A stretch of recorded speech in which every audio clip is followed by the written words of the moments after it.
Hello, beautiful people. Welcome to Drawing Down the Stars in the Occult Exploration Society. I'm Snappy, and I'm joined by my co-host and good friend, Dion. How's it going, Dion? Life is beautiful. And we have special guests today, Dr. Ammon Hillman of Lady Babylon 666 and Neal Sendlak of Gnostic Informant. How's it going, guys? It's going good. Awesome, Snappy. Thanks for the invitation. So happy to have you here. So we really wanted to do this roundtable because you guys had an incredible experience. You met a really interesting guy named Danny Jones who had you on a podcast, both of you. And now your episode, Ammon, last I checked, is just shy of 700,000, and Neal is just shy of 300,000 views. Wow. So these are really making incredible impacts. And everyone in the community is seeing it, and so much has just kind of exploded since these interviews. So first off, we want to just say congratulations on the attention, guys. Hey, I'm very glad to have this attention right now and it was fun. Danny's awesome. I had fun doing it. And by the way, Ammon, me and Danny were talking about this. My video got so many views because of your video. I'm kind of riding your wave right now. Because your podcast was so explosive and mind-blowing. It got so much attention that when mine dropped, everyone was like, oh, this is going to be following up what happened here. And so it was a wave that I was able to just jump on a wave that was already there. So a lot of it's credit to you. That's very humble of you, Neal. Incredibly humble, because you could say, hey, brah, I'm going to catch you and strangle you. No, it was an incredible opportunity to be able to go have that platform with Danny. It was, I'm just, I said in the interview, this is the greatest day of my life. And he realized I was serious about that. Oh God, it was gorgeous. So I'm just grateful, man. I mean, the other night we had like 1,300 Greek students, and I thought to myself, you know what? I didn't really accomplish anything until I was kicked out of academia. I didn't really accomplish anything. I'm free now, and oh God, thanks for the opportunity. What an opportunity! So I'm here, totally naked to the truth of whatever it is that you want to know. And Neal, it was an honor to serve with you. It was an honor to serve with you. Yeah, definitely. I just watched both of the episodes back to back, and I got to say, everyone should do that because they are complementary. Because, right, like you said, Neal, Ammon is this explosive intensity where you're Ammon, you have this amazing way of just drawing out these dark images that just shocked Danny, and he did not know how to take them, right? And then when you had the Neal interview, Neal grounded your intensity in reality, right? Like he showed that was so mind-blowing when you did the Lestes thing and you actually walked them through Perseus Tufts, and you're like, this is the number one. He's not making this up. Right. And you just showed the Gramo, because yeah, so it really worked as a companion piece, and you guys are really showing the same thing. And it was also interesting watching these interviews in conjunction because I came to a deep realization, okay? So I noticed that in both of your stories, you share the same kind of realization that hidden within this Christianity, within these texts that's been obscured, is this other imagery, this chthonic imagery, this Bacchus and Venus that seem to be behind all of the Christianity and the Gnosticism and a lot of this occulted mysticism. And this really connected to me personally because I had the same experience. It's what got me to Ammon, because when I was studying the Indian, I found the same thing, this deep parallel between Shiva and Durga and Kali and Dionysus and Venus. So I want you guys to talk about the Great Mother and this image and the mystery that you guys truly discovered, because I feel like a lot of people missed that. They pay attention to the drugs and they miss that Bacchus and Venus are behind the mystery. It's the oldest religion. By the way, what you noticed, Megasthenes noticed when he traveled all the way to India with Alexander the Great. He said, Shiva, this is the Indian Dionysus. He wrote about this in 300 BC, 320, 330, whatever it was BC. So you're not the first one to notice this, and there's a lot of scholarship on this too. It's very obvious. Oh yeah, tons. I read tons of scholarship, but for me, it was that revelation, recognizing how connected all of this is. Right? Yeah. What the hell is his name? Shit, I can't remember his name right now. As a Hungarian philologist from 50, 60 years ago, who actually posited that Shiva is cognate with Sabazius through the Indo-European I think Shawa. So Sabazius in Indo-European, and then Shiva in Sanskrit they go back to a common root, going back before writing. So the god itself is even logistically or etymologically connected in that sense. But then the iconographic wise, he's wearing the animal skins. He's horned. He's got the soma drink that's dedicated to him. You drink the soma, Shiva takes you over. You become mad, divinely mad. That's Dionysus, baby. We know who that is. That's the Kukion. They drink the Kukion, and then you become possessed by Dionysus. He wears animal skins. He's horned. He's this madness destroyer god of duality, right? And you know what? It's not even just Shiva, because doing this deep work inspired by you guys, continuing it, you see the same connection on the Vaishnavite side with Krishna. Krishna is also a cognate of Dionysus, very similar energies, just reflected through a different cultural lens and different time period. But look at him.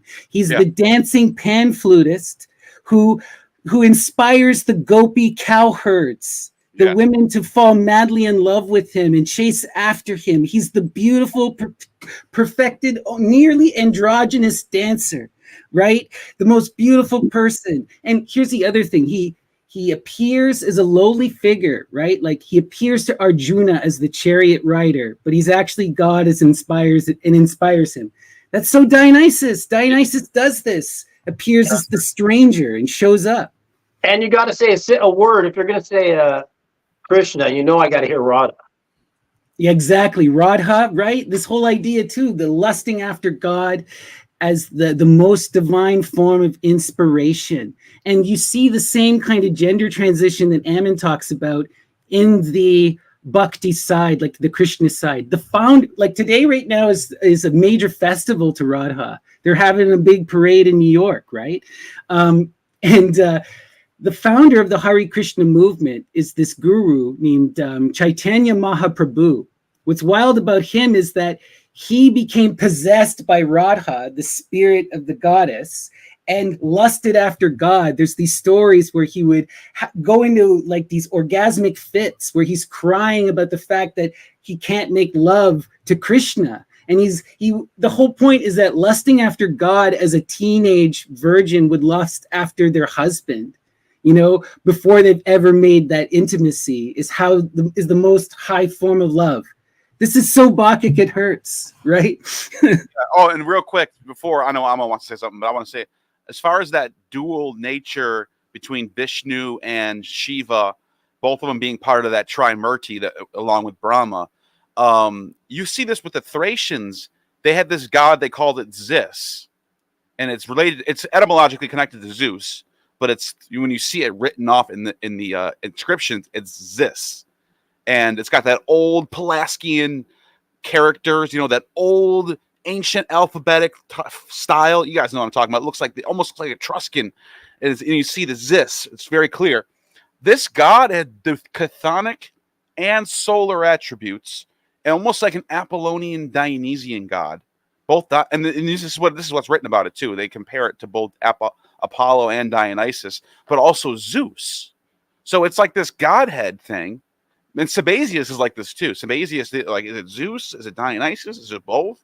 And Clement Alexander thought of it as a countersign of the mysteries.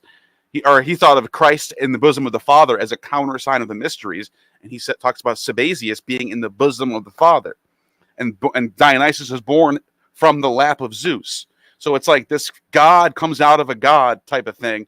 But yeah, in the East, you have Vishnu and Shiva, both being sort of two faces of this entity, the Trimurti they call it.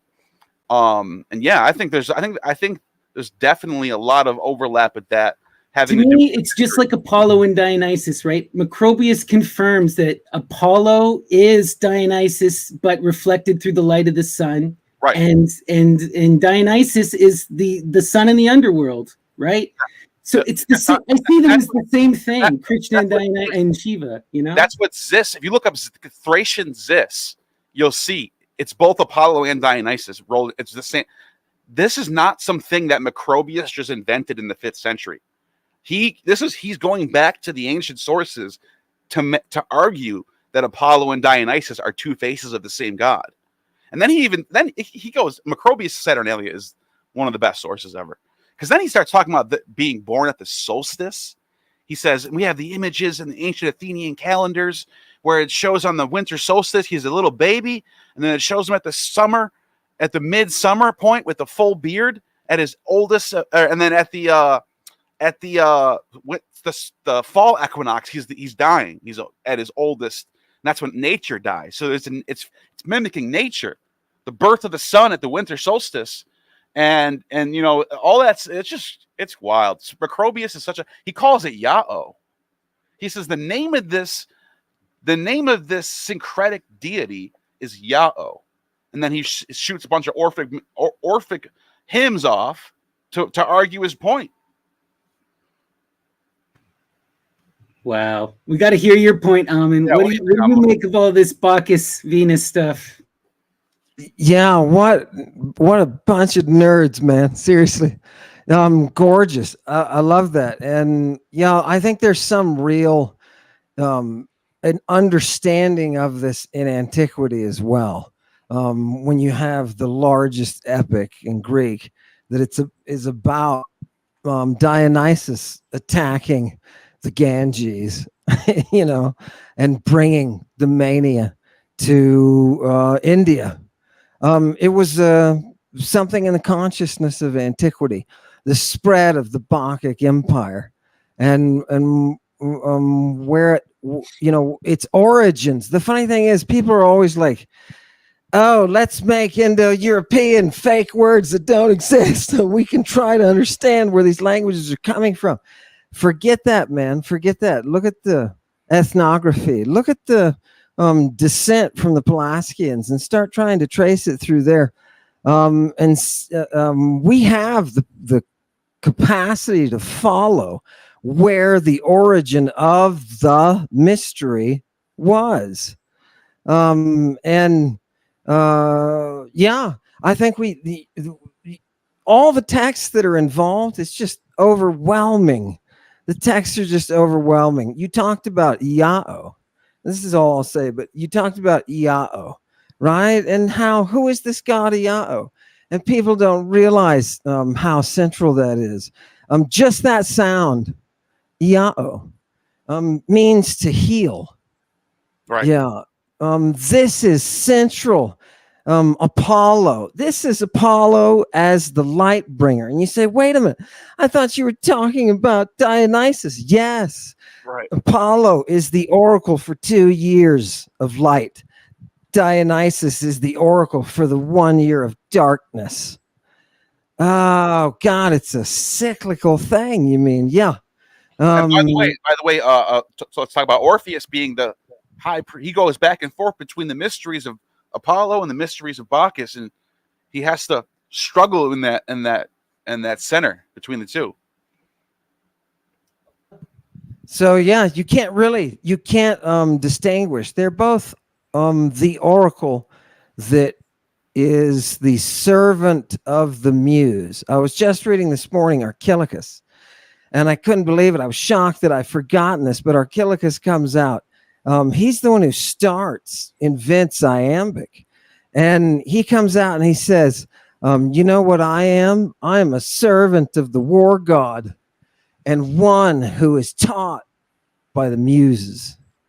And I thought, God damn, it was as early as this lyric stuff it's coming out. It's kind of what follows Homer, right? To make this transition to the real histories, right? That are coming up, and it's absolutely gorgeous. And just to have the mentality that's there, that I'm going to protect the muse. That whole mystery is that Lucifera, that bringer of dawn, right? Oh God, gorgeous. Urania. I love Beautiful. that stuff. So there's one more question I want to ask, and then Dion has a bunch of kind of really crazy questions that he's been collecting that have spurred from your guys' interviews, because people don't know how to take the info you've been dropping. They get all kind of twisted. But before we get into that, there's one big thing that's connected to this great mother and the child lover image, that Bacchus and Venus that we're just talking about. And this is Hail Satan, the devil.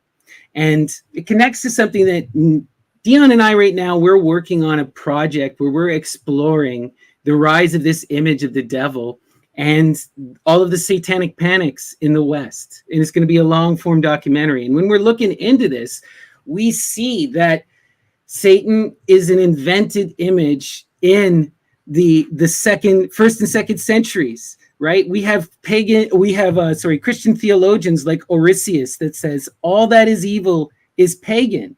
And there's a clear attempt to vilify these two figures of the mother and Dionysus, specifically also Pan, Dionysus's companion, right? So can you talk about what is going on with Hail Satan? What are you really referencing? And what is all of this evil talking about? Yeah, it's really about apocalypse. There are a group of Christians right from the beginning. Right from the beginning, there are a faction of Christians who call themselves Satanists. And this is in the very beginning of Epiphanius. He lists all the cults, and he mentions the Satanists. Right from the very earliest manifestation of the Christian mystery, there was an anchor in that which is the throne of Saturn. The Greeks from earlier would have looked forward to this if they could have seen it and would have said, look, Kronos is reasserting his authority. We are creating another golden age. And that's what they're doing with the following the Satan, because Satanas is not from Hebrew. Satanas is long old Greek that has dropped out the row from the Saturnian golden age of those sun, moon, stars, and earth, when in the beginning God created Uranus and Gaia, right? It's from that. That's what in the 3rd century, the Jewish authors of the Septuagint, the very first Bible of the Jewish religion, that's what those people were focusing on, was that resurgence of the Saturnian and the overthrow of the legitimate godhood by the fallen Satan. Yes. Yeah. Because remember, Saturn is placed in the underworld. Saturn, when he is overthrown, is contained. And it's only the release of that dragon, that sowing of the teeth, right? And again, the Greeks would be standing around looking at each other like, yeah, no, yeah, look what he's doing. That's how you found the cities, right? With the teeth of the serpent. This is Saturnian. That's why they have the granddaughter of the sun. That's why she's a central figure, right? Helios, Helios is Apollo, right? The fact that we separate like that, we don't connect the divinities, is the precise reason why modern theologians can get away, and Bible studies people can get away with saying we were different from everybody in our surroundings. This is such a big point we need to highlight. I just want to take a second because so many people miss this. In the central myth of Hellenism is the myth of cycles and the dying and rising god. He dies and rises and takes new forms. Kronos becomes Dionysus, becomes Zagreus. By the way, for one, Saturn is chained in the underworld, just like the serpent, just like the dragon is in Revelation. But not only that, when Diodorus tells this story about Horus dying, being given the elixir of life by Isis, and then when he resurrects, he doesn't say Horus after that. He continues the story as Osiris, and he hyphenates it with Dionysus. Diodorus says, Osiris is called by the Greeks Dionysus, and Dionysus is called by the Egyptians Osiris. So that baby resurrected is Zagreus. He tells this, by the way, we all know the story of Zagreus being the son of the underworld queen and the king of heaven, Zeus and Persephone, Corey, right? Corey.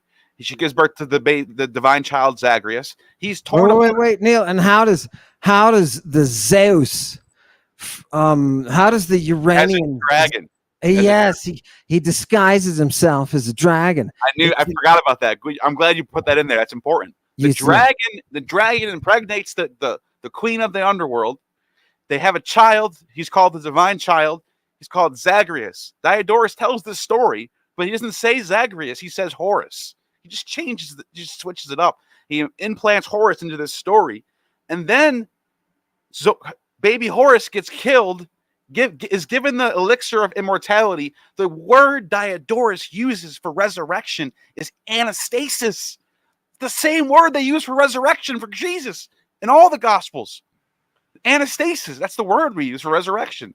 So literally resurrects and becomes Dionysus. And so for the rest of Diodorus's chronicles, he's either using, he'll say Osiris a couple times, but he usually just goes to Bacchus. And then he starts saying Dionysus set up the kingdom because he was the heir of Ammon. He actually says Ammon, not Zeus.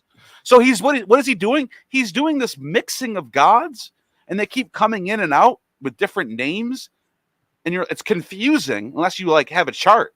But you got to remember, Zeus is Ammon. Ammon is also Saturn over here. It's also like yeah.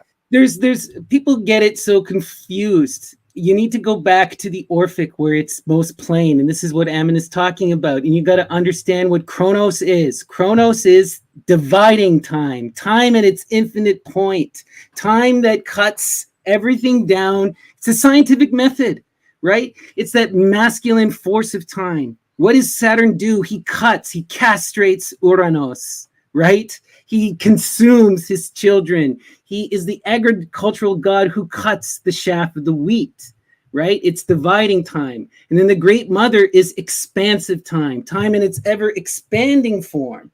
So, these two things together is where the magic comes in. Saturn is that force of authority. You climb the throne and you cut time and you wield her, right? What it all comes down to, and Diodorus is definitely getting at this, is that all these gods in the ancient pagan world are all different faces of the cosmos, and they're all, when you put it all together, you get Satanism. So Satan is kind of paganism incarnate. And that's why Pan, who is the all, Pan means all in Greek, Pan is the all, Pan becomes the image of the devil in the Middle Ages. That is a correct image. The Christians deserve an A+ for that.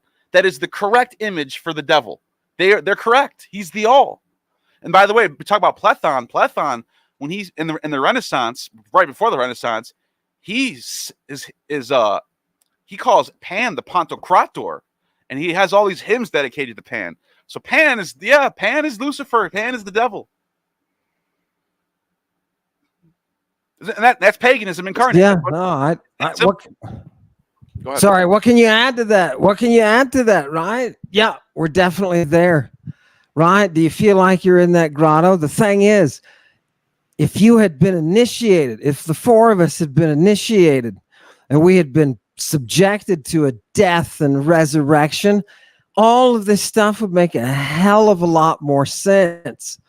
And you know, that knowledge that you come out, and I'm not talking about just a hippie, throw yourself into some kind of crazy, you know, thing, and then you spin off in space and you got flashbacks. I'm not talking about that. I'm talking about a disciplined, rigorous approach to both the logos, the eidola, the images, and the reason behind them, and then catapult people into those, you know, just like the space program now, right? They weren't sending people into space, although they did write about that. In some Lucian wrote about that. It's fictional, but they were catapulting people to beyond death and bringing them back, which they described as some kind of, it's a cross where the dark stars are, the stars that were once bright and are now gone, right? Isn't that cool? Which shows you, just think about how much astronomy you're going to have to know as a culture to be able to recognize that you can look up and you can see darkened stars. That's amazing. What kind of brains did these people have? It's gorgeous. One of the oldest myths that ever, right, is the Pleiades story with Asterope or Merope and Orion, and drawing down the star and then being placed among them. So these ancients were aware of this invisible imagery. Like, they have such an advanced knowledge of astronomy that we don't give them credit for. Just wild stuff. But Dion, take this kind of satanic stuff and go in the directions that you were going. I know you have some questions for these guys about this kind of craziness we've been seeing all over the internet. Yeah, so, well, I went and I looked on the subreddit groups and checked out some YouTube videos and Facebook groups, and I've learned a lot about you, Ammon, or at least a lot of the different stories out there. So I got a couple questions for you. Well, a series of questions. One is, are you a Freemason? No, I was invited to be a Freemason when I was on the East Coast. And I decided I couldn't have interest in a group that wouldn't tell me their friggin' address, but directed me via a riddle. I said, you know what? I don't care if I can solve that riddle.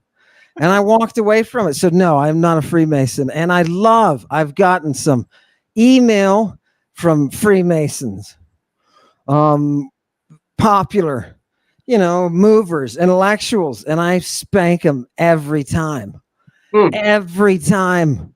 They deserve to be spanked. All of you Freemasons, a spanking for you, because they preserve a certain knowledge, but that knowledge requires some diligence and scientific effort.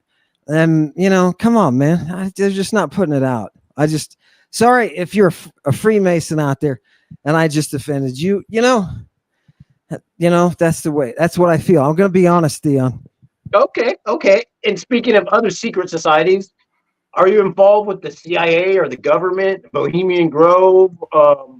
Oh, shit. The Republican Party, John McCain. People think that you are like a secret plant from the CIA, that you were in the military.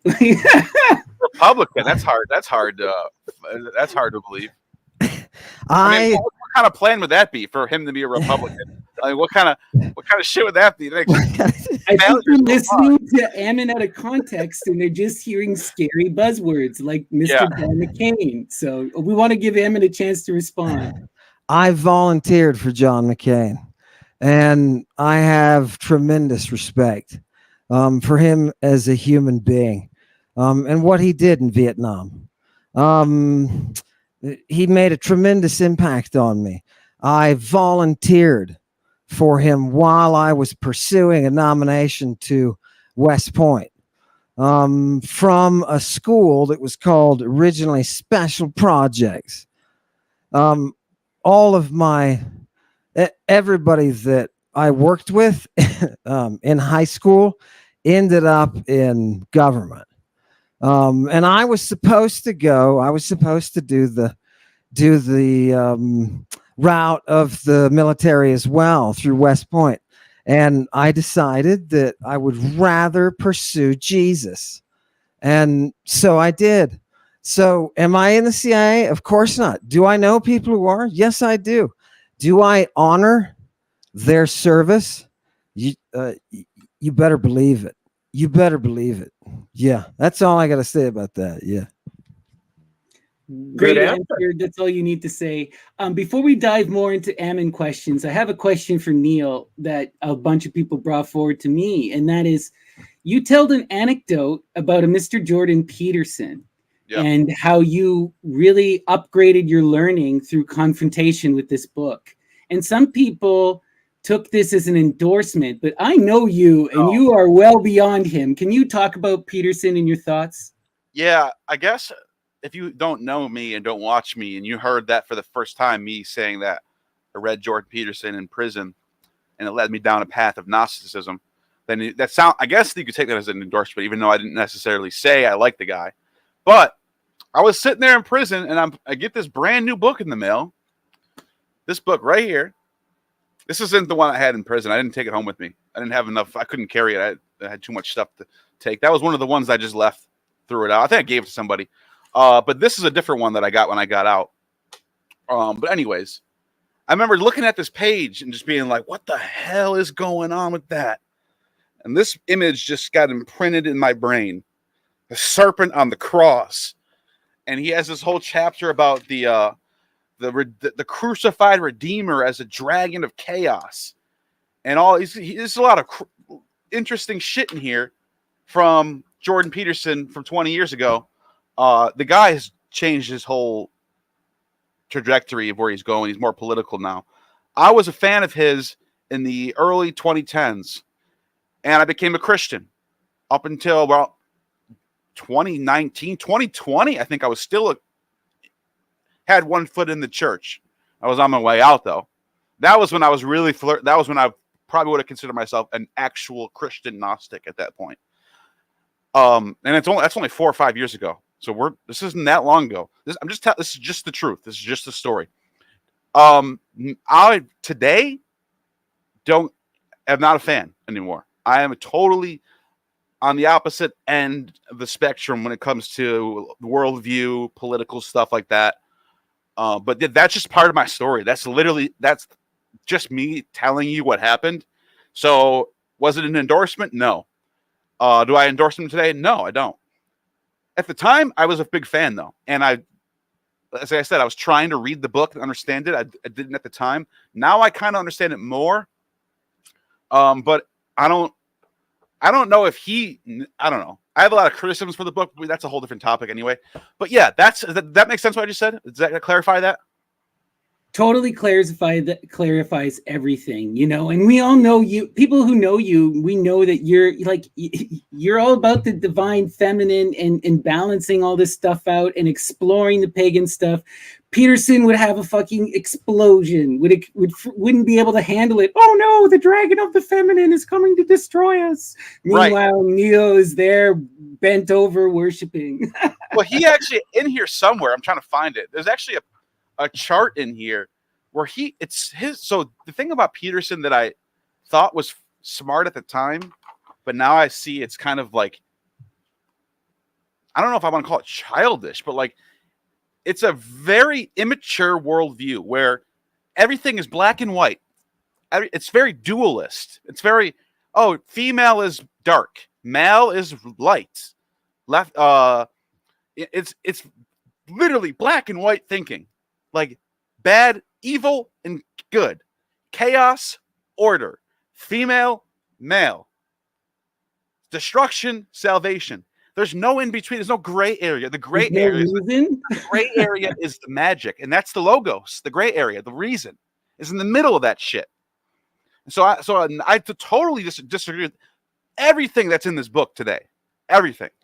Neal sounds like a wizard. He sounds like a wizard, doesn't he?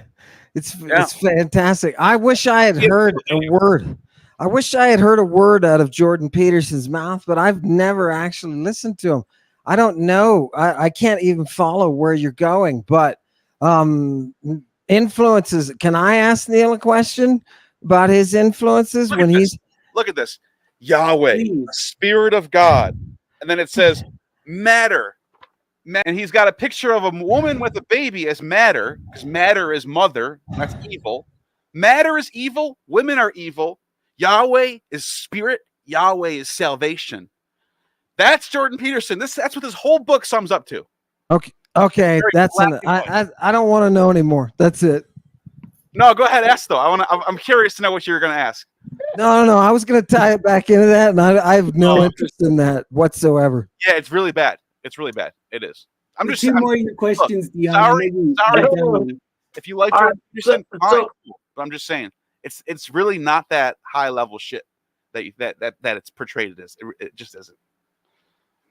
Well, it's good that we incorporate our past, good or bad, and we embrace it, because that's what makes us who we are today. That's why I'm just asking. We're going to ask weird questions, ask each other weird questions. Why not? It's the tough questions. And here's another tough question out there. I know Ammon has spent time in Israel, and I know Neal has spent time in Israel as well. A lot of people think that Ammon is anti-Semitic because he challenges Hebrew text. What could you say anything about that in your relationship to Israel and Jewish people? Yeah, I'd love to answer this question. I lived in Israel for over a year with Israelis working on a dig at Tel Megiddo. It's the same dig that Finkelstein was associated with. Just a seminal moment in archaeological history that I was fortunate enough to be just like at the day laborer's level, right? I just finished my classics degree. All I was doing was moving dirt, right? But we did that for over a year. One full archaeological season, and then I worked and stayed. Took a little bit of Hebrew while I was there, and and the thing people don't realize, most Israelis, I don't know how to put this, but most Israelis that I was around, and I made lots of friends. Most of those Israelis were secular. They didn't care anything for any religion. And not only that, but they hated what they called were the doti. So Israelis always complaining to me, doti. I'm just trying to practice my Hebrew with them, right? And they're like, shut up, speak English, right? And they're okay. And they're complaining about the doti, what they call the penguins. And I was like, what's a penguin? And they said, oh, it's the religious people because they dress a certain way and blah, blah, blah. Right? And they said they're trying to overthrow the democratic government. So the Israelis that I lived with and worked with were all about democracy and not about things that you would think that, stereotypes don't work when you're actually in the midst of a situation. When you're there with the reality, the stereotypes don't work.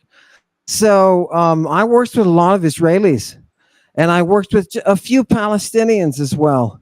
A few Palestinians. And oh God, one day I gave, never mind, I better not talk about stuff like that. But I had a lot of fun. I think anybody who would say something, he's anti-Semitic, they're doing that because what I'm revealing from the text clearly contradicts their religious narrative, right? And it makes me, therefore, the enemy, not of Judaism or Jewish people, but of the extremists who supported burying a narrative that was false through time to take control, to justify taking control of possessions and territory. Historically, that what I'm talking about is a threat to that narrative. So anybody who's supporting that narrative, and this includes Christians, if the narrative of the Old Testament falls, and I'm not talking about was Moses real, I'm talking about the story or the belief that people have out there that this thing was originally written way long time ago. The first 5 books by Moses, at least 1000 BC. No. None of that is real. If none of that is real, and the Old Testament is a 3rd century fiction, which linguistically it is, then it undercuts the narrative of both religious Orthodox Judaism and Christianity. Right. And if you want to throw Islam in there, I don't know, they're people of the book too.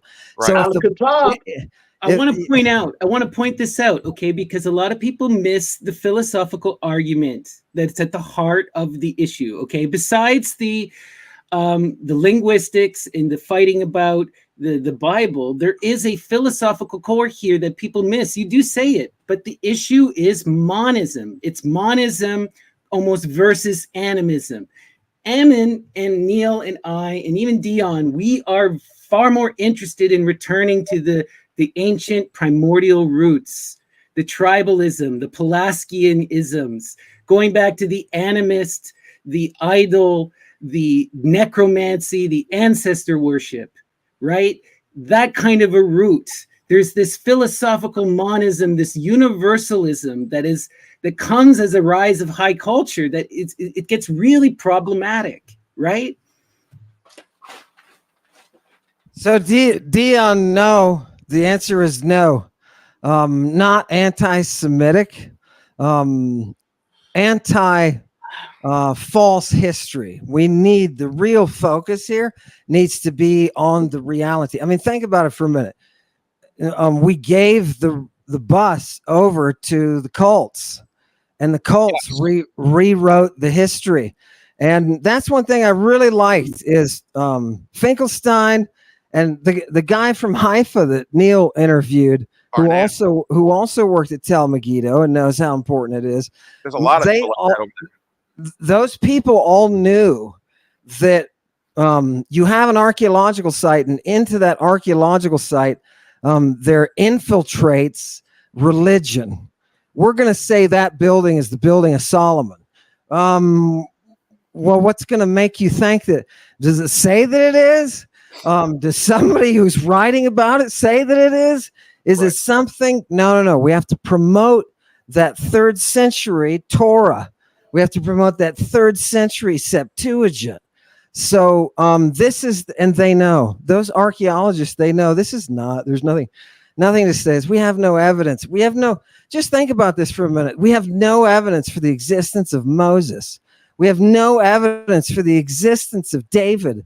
You can go off and just name them all, and there is no historical, which for ancient documents, people are like, well, how do you know anybody exists? Dude, Julius Caesar existed because everybody's writing about him. He's writing himself. He's got writing all over the monuments talking about him, right? So there's no question about their existence, but there's no independent evidence to support this. So is that anti-Semitic? I suppose people would want to try to push it that way because they want to try to take down. It's an attempt to take down access to this knowledge.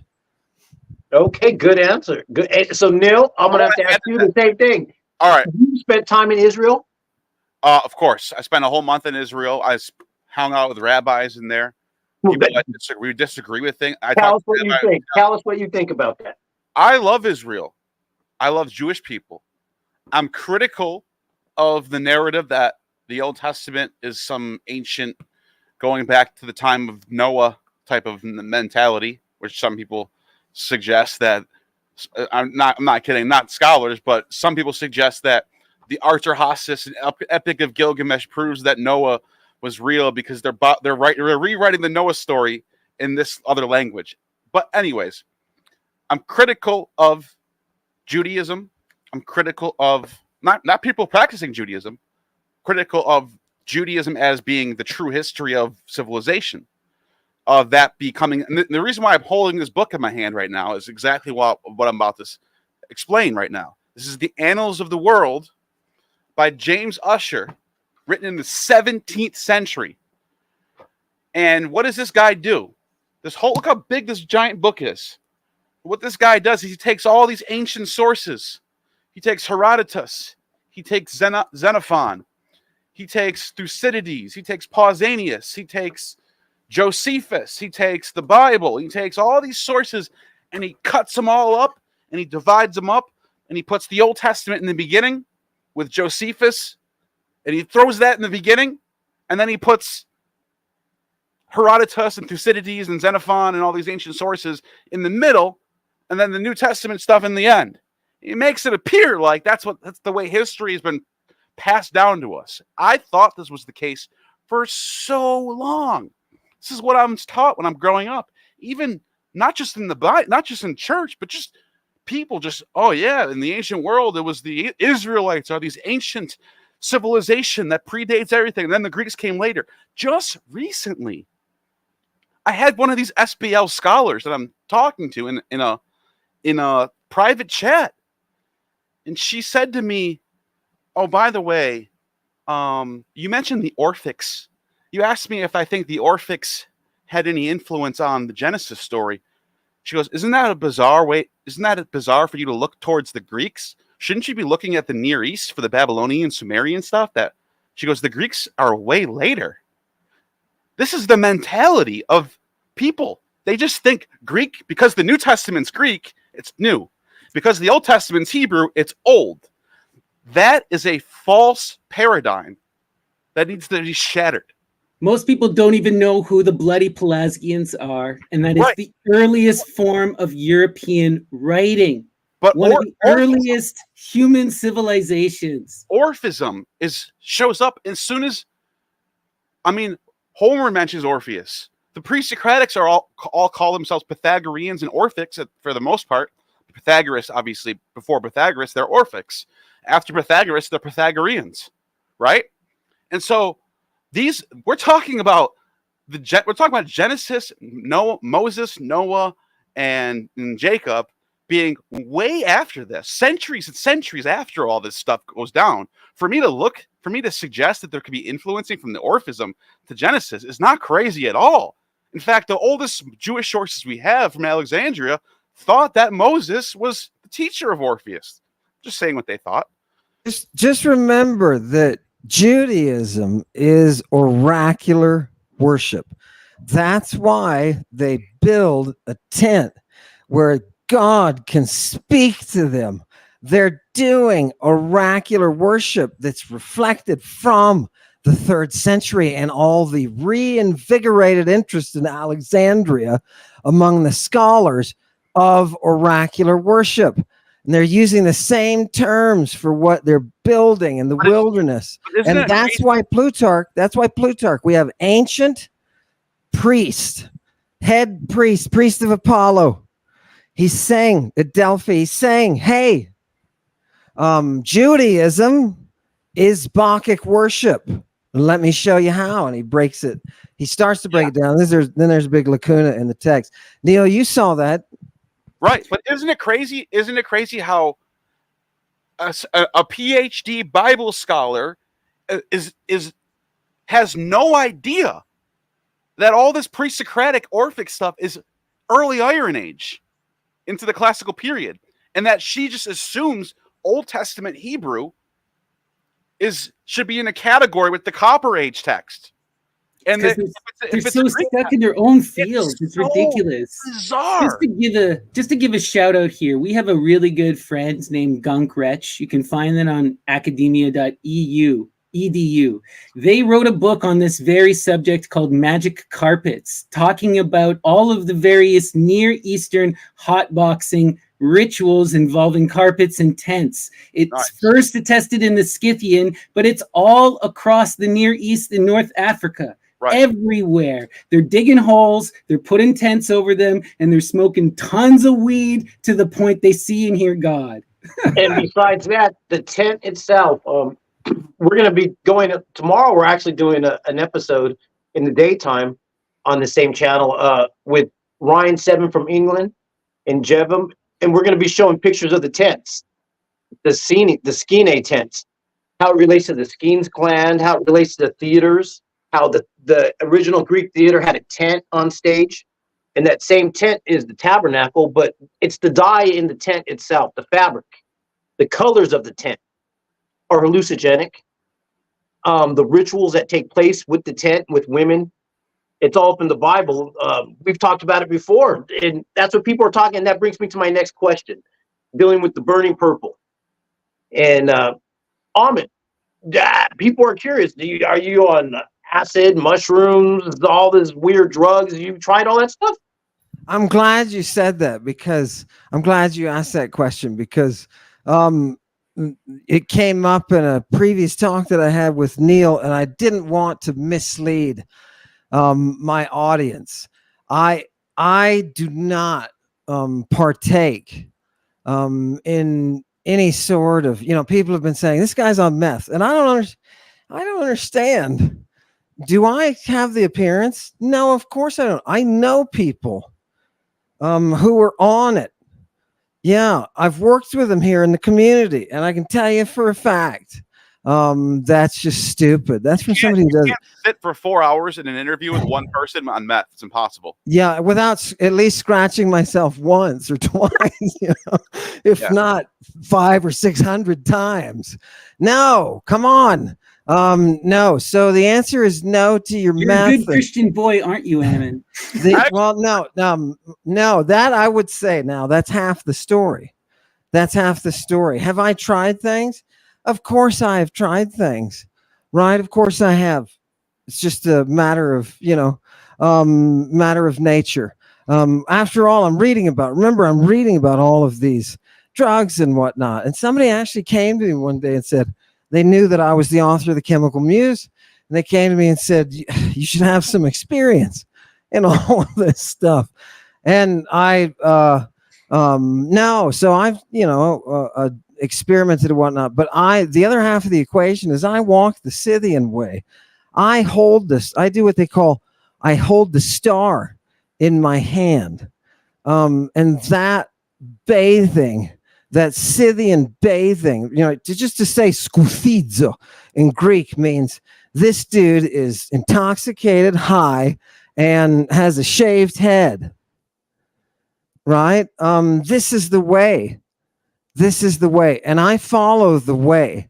Those cleansings of those simple plant buds, those are absolutely a part of not just a medical regimen, but also a part of a religious cultural movement that was really what gave the spark to Bacchic worship.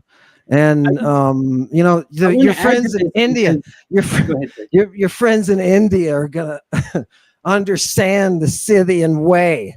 So when we talk about the throne on satanic, doing some satanic initiation, that's exactly what we're trying to invoke. You want to hear something funny? I'm going to bring this up now. This is the perfect time to bring this up.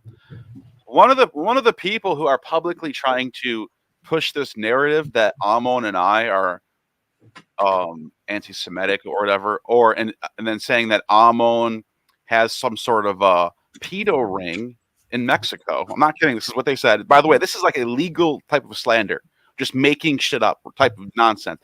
This particular person, and calling him a grifter too, right? Ammon's not even monetized. His books, he gives you free PDFs. Ammon's not selling anything. There's zero grifting happening. By the way, this person who's pushing this in the public sphere, who got blocked by Myth Vision's forum for doing this, not for doing this, but for just being he was so aggressive to Derek to get me in trouble that Derek blocked him. Anyways, long story short, this person happens to be selling books that literally in the introduction say it's one of these Roman Prov guys, right? Creating Christ. This book literally in the introduction says that Judaism was some ancient was a sect of terrorism in the first century that needed to be tricked by the Romans by creating these gospels that secretly make them worship the Caesar, Vespasian, and that they think the Messiah is one of their own, but really it's the Roman Emperor Vespasian. And these terrorists were tricked, and that's how we got Christianity. So that person is calling us anti-Semitic, when this person is the one literally, Jacob Berman's pushing this shit too. This makes Richard Carrier sound freaking sane. What? I can't follow this. What do you mean that they're a terrorist cell that worships? Jacob Berman doesn't understand how Roman names work. He doesn't understand what a gens is or what a title, because in one of Paul's texts it says, meet my kinsman Herodian. That's a first name. There's 1 million people named Herodian in the first century that are Greek. It's a not common Greek name. We have an author named Herodian in the 2nd century who writes about Elagabalus, 3rd century. And by the way, that's like saying Michael Johnson is related to Michael Jackson because their name's Michael. Dumbass. These people they have no grasp on history, and they're the ones arguably pushing anti-Semitic rhetoric, talking about Neal, terrorist Sicarii, a bunch of dagger-wielding Sicarii terrorists that needed to be tricked, but so that the Romans could take over the Judea. That's what they're pushing. Yeah, all right. So you've taken it in another direction that we're going to go into, which is other internet personalities. Yeah. Other YouTube personalities and figures. But they're selling that crap. Ammon's not selling anything. Right. And there's people out there that have beef with both you and Ammon over the information, and they try to profit off that as well. I find it ironic that the people that have beef with y'all like to get the money off it. Right. And they're jealous. That's what it is. And I'm watching some of the videos. There's different takedown videos on both of you. That's what's, I'm here talking to two gentlemen that have takedown videos. Hopefully one day I don't have one of those for me. Ammon, do you know Kip Davis is? Yes, I've met him once. Yeah. Okay. And I looked at his arguments, and it's heady stuff. It goes over my head, because I'm not fluent in Greek. So how can I say who's right or wrong in this? But his argument talks about one thing is that you use medical Greek, a form of medical Greek. And at first this argument would seem like it's a lesser form of Greek, but it might be even more sophisticated. And that it's no, hang on, Dion. This is new to me. I've never heard. You mean I have studied ancient medicine for the last 35 years, but I've never heard that there's something called medical Greek. All right. And what this is, it's based on Galen. Galen's all right. So when people interpret Greek into the English language, sometimes we'll get multiple meanings for words. You have a habit that this is what people will say of picking the most obscure form of the word, and that you use terms from obscure medical texts to validate all your wacky theories about Christianity and Judaism. What form of Greek have you studied? I just want to know. Yeah, the only form, ancient Greek, in several different dialects over a period of 3,000 years. So let me just start by saying there is no such thing as medical Greek. Medical Greek doesn't exist. Okay. When you're looking, what the difficulty that we're having here is in Laestace is the absolute perfect illustration, right? What he's doing by saying, he's picking one of the minor definitions, it shows, number one, they're kindergarten, they don't understand how to use a lexicon.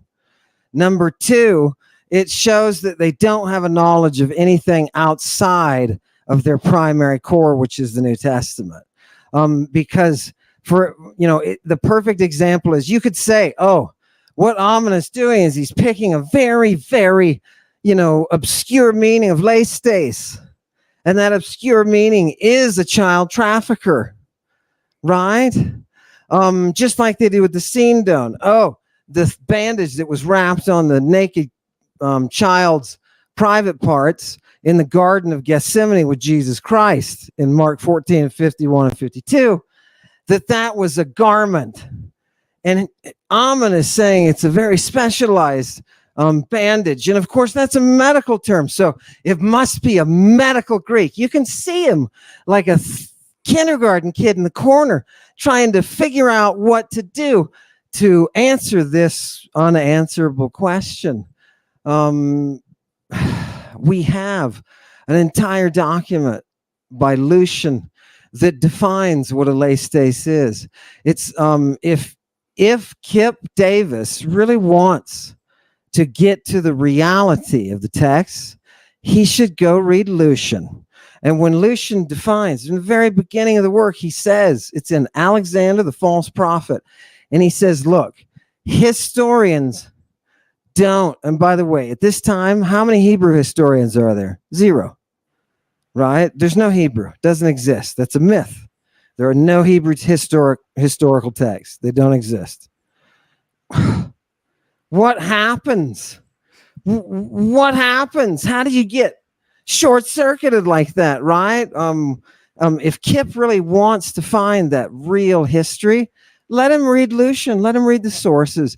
And Lucian says in the very beginning of the work, Alexander the False Prophet, he says, hey, historians don't like to bring out all the negative aspects of human existence. They like to focus on the heroes. And that's true. Yeah. Very, very true. David reminds me of like a hero character, because a lot of these Greeks are claiming to be sons of Heracles or the Heraclidae. We're the sons of the house of David. Right. I think there's something similar going on there. And just real quick, let me just throw something out there because wait, let me finish. Let me finish, Neal, or it's gonna leave my brain. In just the very first few paragraphs, he says, "Hey, this time I'm going to talk about one of the terrible types of people. You know, the Laestace." And from then on, it's just page after page of a portrait of what Jesus was saying he wasn't. Happens to be a religious dude involved with drugs and children. Surprise. That is a crazy text. That is a crazy text. I just also remember everyone really should read the False Prophet by a False Prophet Alexander. That really is a classic example of 2nd century Greek. So Neal, can I say something? I have to say something. I have to clarify something. This is another thing that gets misrepresented by what I'm saying, and Ammon, you can agree with me. I think you'll agree with me here. When I'm saying that the Hebrew Old Testament is a later invention or whatever, and a later, it's dated to later than we think. When I say that, I'm not saying that Israel didn't exist and that there aren't real kings of Israel, that there isn't a Jerusalem.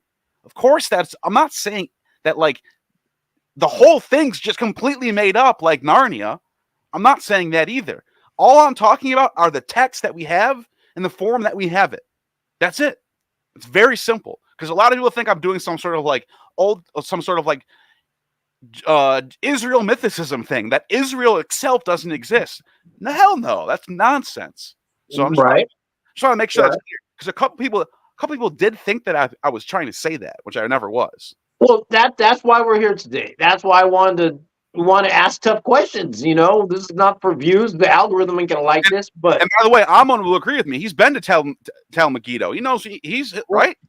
This brings me up, but yeah, this brings up a really big thing I want to address, though, and I want to do this in a kind of a politically correct way. So what I want to do is I want you to address the controversy, but we don't need to name names. Anyone who's interested can look on YouTube and they'll find who it involves. But there has been an ongoing controversy between mostly Neal, but Ammon is also somewhat a part, about this idea of the pagan origin of certain holidays.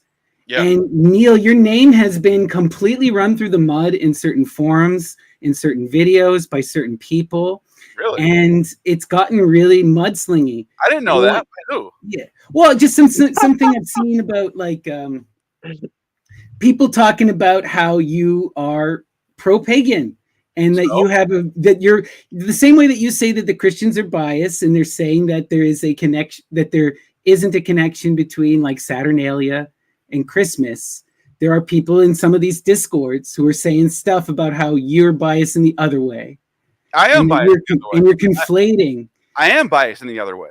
And the reason why I'm biased is because I see there's no attention at all being drawn to the thousands of sources and all this data to suggest that the winter solstice was already important way before Christianity comes along. I point out a lot of the sources that talk about how there's a god named Ion being born at the winter solstice by a virgin named Kori. There's another one in Arabia named Dusaris, born of a virgin named Kubaba.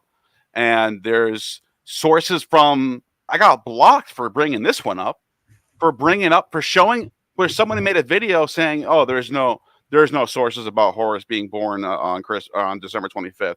And then some other person, it wasn't even me. I wasn't even going to, I usually don't comment on these videos. I usually just watch them. I disagree with them. I just go on with my day.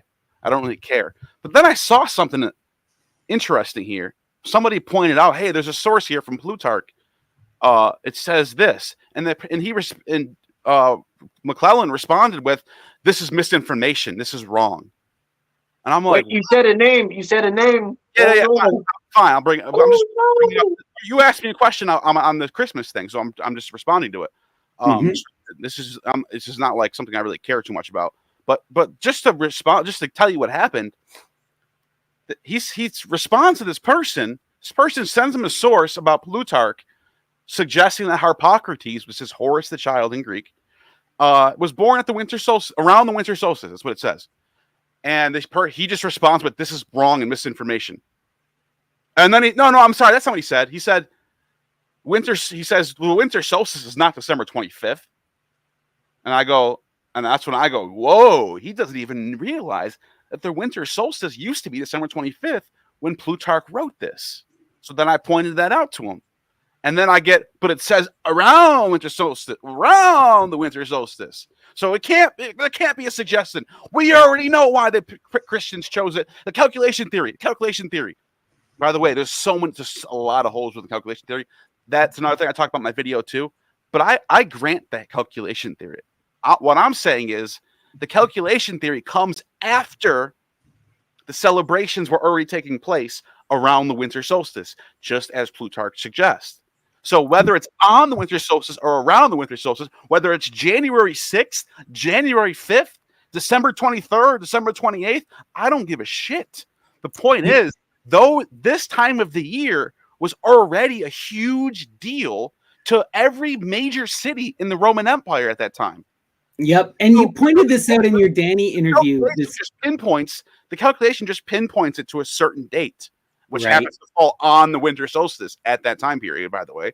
But I'm just saying, all I'm doing is saying, look, there's a lot of precedent for the winter solstice celebrations. The Greater Dionysia was celebrated at the winter solstice for Dionysus. Then you have down in Egypt, there's another the Horus thing, obviously. But anyways, you got what's it called? I can't remember the name of it. It's an ancient Greek. It's not called the Chronia.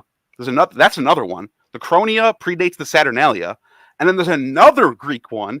It's literally the week of the winter solstice. They're celebrating and they're giving gifts.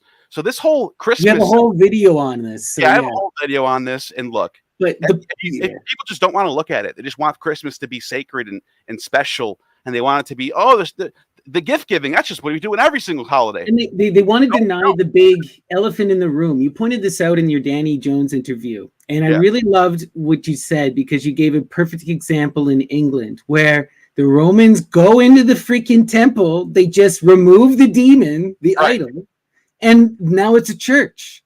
That's what they've been. That's the playbook of Christianity. Yeah. And you know what's funny? So you said McClellan, Dan. Yeah. So he made a video on Ammon too. Right. He has videos on both. He's a busy character. Well, no, he hasn't done anything on me. He hasn't done anything on me. He doesn't respond to anything I say.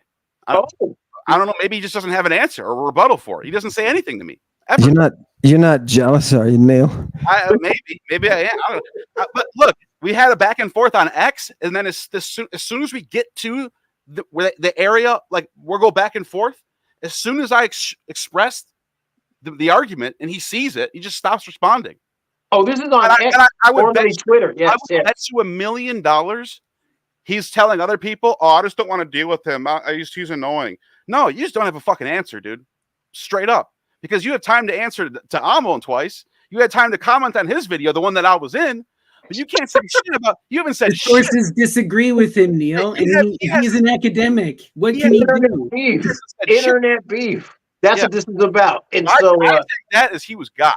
But guys, so we're coming up just past the hour mark. I want to bring on our good friend, Lady Jevim. She's been taking a bunch of questions from the audience and has a couple questions from Discord that she wants to ask Ammon and Neal. So we're going to bring on Lady Jevim. Everyone say hi, Lady Jevim. I live, Jevim. Hey. Oh, you're muted. You're muted there, Jevim. Oh. Okay, hi. Okay, hi, you all. Congratulations with Annie Jones. That's amazing. That was amazing. Fun. It's amazing seeing the people come in and ask the questions, and to be able to help them is just the greatest thing in the world for me. So to be able to ask you the questions from the community is very inspirational to me. And I'll get right to it, okay? Okay. This one is from, I call him Sir Gandhi. Okay. He says, in the first line of Apollodorus's epitome, there is an obscure reference to I think it's Phionan, which is translated to gray female sow. My question is, does the line hide something of the right within it somewhere? Gandhi. Okay. Gandhi, you remind me of a group of graduate students, right? Yeah, it's a good question. Is there something of the right in that? You can argue that there is. What's the important question would then be, just to kind of push things forward, would then be, what eidolon are you pulling out, right? How is this part of the right? When you talk about something like Io and all of the connections linguistically to the cult through Io, you could do the same thing with this particular passage. So yeah, this is a great question. Yeah. All right. Awesome. Thank you. Okay, the second one is from someone that sent in an email, and it's a little bit long, but it's really good. Okay. Any sources, thoughts, theories on the use of amber electrons, spelled with a K, in the mystery cults? It was a highly traded item, and the proven practical use of the static charge obtained by rubbing it has been found in Syrian whorls on drop spindles to attract wool. I also find it very interesting that at least one of the mollusk in Tyrian purple 6,6 oh, it's a dibrom. It's a really long scientific word. I apologize. Is an excellent semiconductor and, as I've read, less alien to the human body than silicon. Now, if you want me to spell that word, I can. It's actually DIBROMOINDIGO. So it's dibrom indigo. it's a whole new form of drug category that kids are getting into nowadays. Just so you know, when you type it in. And you mean like 18-year-old kids, like over, right? You're not talking about like, yeah, okay. Just making sure we're not. I'm an old man. Yeah, kids are 20-year-olds to me. Yeah. Sorry about that. If that's your, I have no idea how to answer that question. Ammon might though. That person sounds like they know more about it than I do. So Wait, whoever wrote that knows more about this shit than I do. Dude, I am so glad you said that, because I was like, my mind went back to Gilligan's Island. I was like, oh, somebody shut this nerd up. You know what I mean? Professor, what are you talking about? whoever wrote that we should be asking them about that shit. You know, I don't know. These are called bromides, bromides, bromoindole categories. Mm. People are researching a whole form of drug categories you could do with it. In the spirit of like T-Cal, Fecal, which is Alexander Shulgin analogs. And so you could take a drug class and you could generate a whole bunch of analogs off it. And that's what the people are doing with the bromoindole. And they're also looking at it in terms of its colors and see what it is that the tannins and the colors in the dyes are usually psychoactive. That's what we're talking about, the tints and stuff. And so that's a pretty heady question there. But I know, so, right? you know, so the Baltic amber, it's a form. It's heavily traded. Like I said, Baltic. That's one of the main regions of amber around the world that it's famous for. It takes years to make it, and you could use it also for perfumes as a aromatherapy. It works as a aphrodisiac for both male and female, and there is a static electrical charge that can be generated off of rubbing. That is correct. I'd call that Acme, wouldn't you? Dion needs credit. Look, that's who the good answer. I say what he said. Okay. Okay, moving on. This one's for Neal. Okay, from the watchers. What type of issues have you faced when and up to this day, I guess, when you started to take Ammon's work to your following in the larger public? Oh, you get a lot of bullying. That's what it is. You get a lot of how do I say this? A lot of dogmatic academics that are trying to bully you into, at least for me, bully me into distancing myself from Ammon, or else I'm going to be on some sort of blacklist for SPL or something. Like, oh, unless you start to distance yourself from Ammon, you're going to be on a list, and then no one's going to talk to you, and then you're going to tarnish your legacy. And so that literally has happened. And look, what really bothers me about a lot of these SPL people who are like this and only look at the Bible and don't look at any of the history. They don't look at any of the other mythologies. They don't look at any of the. They don't even look at Roman history or Greek history or Scythian history or Egyptian history. They're just like this on the Bible. And then for some reason, they think having all this knowledge in this one area gives them all this expertise in all these other areas. And it doesn't. Right. And it's like that. I've noticed that when all I'm doing is I'm taking Ammon's scholarship as another tool, as another outlet for all the stuff that I'm looking at. James Frazier gets shitted on. This is another person who I recently, one of these scholars got asked about dying and rising gods, and this person said they don't exist. And I'm like watching this interview, and I'm like, why doesn't he tell them about Romulus, Dionysus, Tammuz, Eshmun, Adonis, Attis, Hyacinthos, Persephone, Ishtar? That's just on the top. There's 9 of them I just named on the top of my head. I can go on and on and on and on and on. Right? Why doesn't he bring this up? And he just goes, "Oh, they don't exist. Oh, okay. Next question." But the person was like, "That's just a category that was made up by James Frazier." James Frazier, if you look up his works, he was translating Apollodorus. By the way, the standard translation in English of Apollodorus, the library, is from James Frazier. James Frazier's translating the Greek that you're using, that I'm using. You think he has some fucking say in if a dying and rising God exists or not? This dude did way more fucking shit than you did. And you're just gonna these people, they have no idea what they're talking about. They say things that are just subjectively false. You can prove them wrong objectively, and then they just go on with their day not caring because the way they do their scholarship is are other scholars agreeing with them? Oh, they look around. You can give them an argument. The argument can be good. They just look around first. Do my colleagues agree? Oh, my colleagues don't agree, so I can't accept that argument.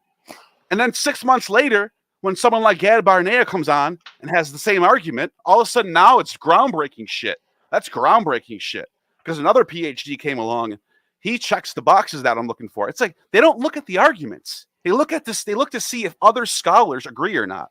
That's backwards. That's dogma. It's the corruption of academia. It's the corruption via greed of academia. And if you're going to keep your circus going, then you've got to be able to take down people who have new takes on the evidence, right? You got to take them down. Right. And, it's a defensive move. Academia is like that, but they're killing themselves by being like that. Now, I got to ask you a question, Ammon. Is it not true that when you published the work back in the day, somebody came forward and totally detracted it, said it was shit, said it was nothing, and that person today is now pushing that same content? That's the backbone of that person's content. I'm not going to say their name. I'm not saying it. It's on the tip of my tongue. That is correct, and that should surprise nobody, because that's how academics work, right? Right away you poo-poo, and then when you realize it's legitimate, you claim it for yourself, right? You sully it first, you stain it first, and everybody steps back from it, and then when you can see the reality of it, then it's mine. And that's exactly what's happening. If you don't believe me, check out my Bryn Mawr classical review. That's what you should do. Back when they were saying, oh no, nobody was using drugs, right? Stupid. It's just stupidity. By the way, James Fraser translated 5 volumes of Ovid. He translated 2 books from Pausanias that we still use in our libraries today, and he translated the whole entire library of Apollodorus. So I think this guy is pretty authoritative when it comes to do dying and rising gods exist or not. Also, I just want to point out people like Ruck, who have been talking about this forever. And people have always... I don't understand. Okay, so when I was in university, I did a double major, religion studies and anthropology. If you look on the anthropology side, Richard Evans Schultes, Greg Wassoon, these people are giants. They are respected. They are beloved for their research. But Ruck, within the classical world, he's writing with these people. They're collaborating. Yet, and it's based on Ruck's. He is a part of this discovery. Yet he doesn't get credit until the bloody freaking 90s. What? Why is the classical world, Ammon, so rigid? It's because it's a bunch of people competing to exist within the university system, and they have certain things that they're expected to do. You think university professors are about teaching you? No, they're not. There are those of us who hold the art sacred, who abandoned that professorial approach, and we're renegades, bro. When you get a professor like that who doesn't care about all of the slots that they should fill as a professor, you're in trouble. You've got a magnet, potentially a real magnet. Those professors end up doing a great thing. I was with Barry Powell, who's famous for his mythology course. And he wrote the textbook, of course, and it's very popular. Barry Powell, I was one of his TAs, so I have like 150 of his 700 students, something like that. And we're in the elevator, and he looks at me and he says, you're not afraid of me like everybody else. And I said, no, I'm not. And he said, why is that? And I said, because you're just a mortal, man.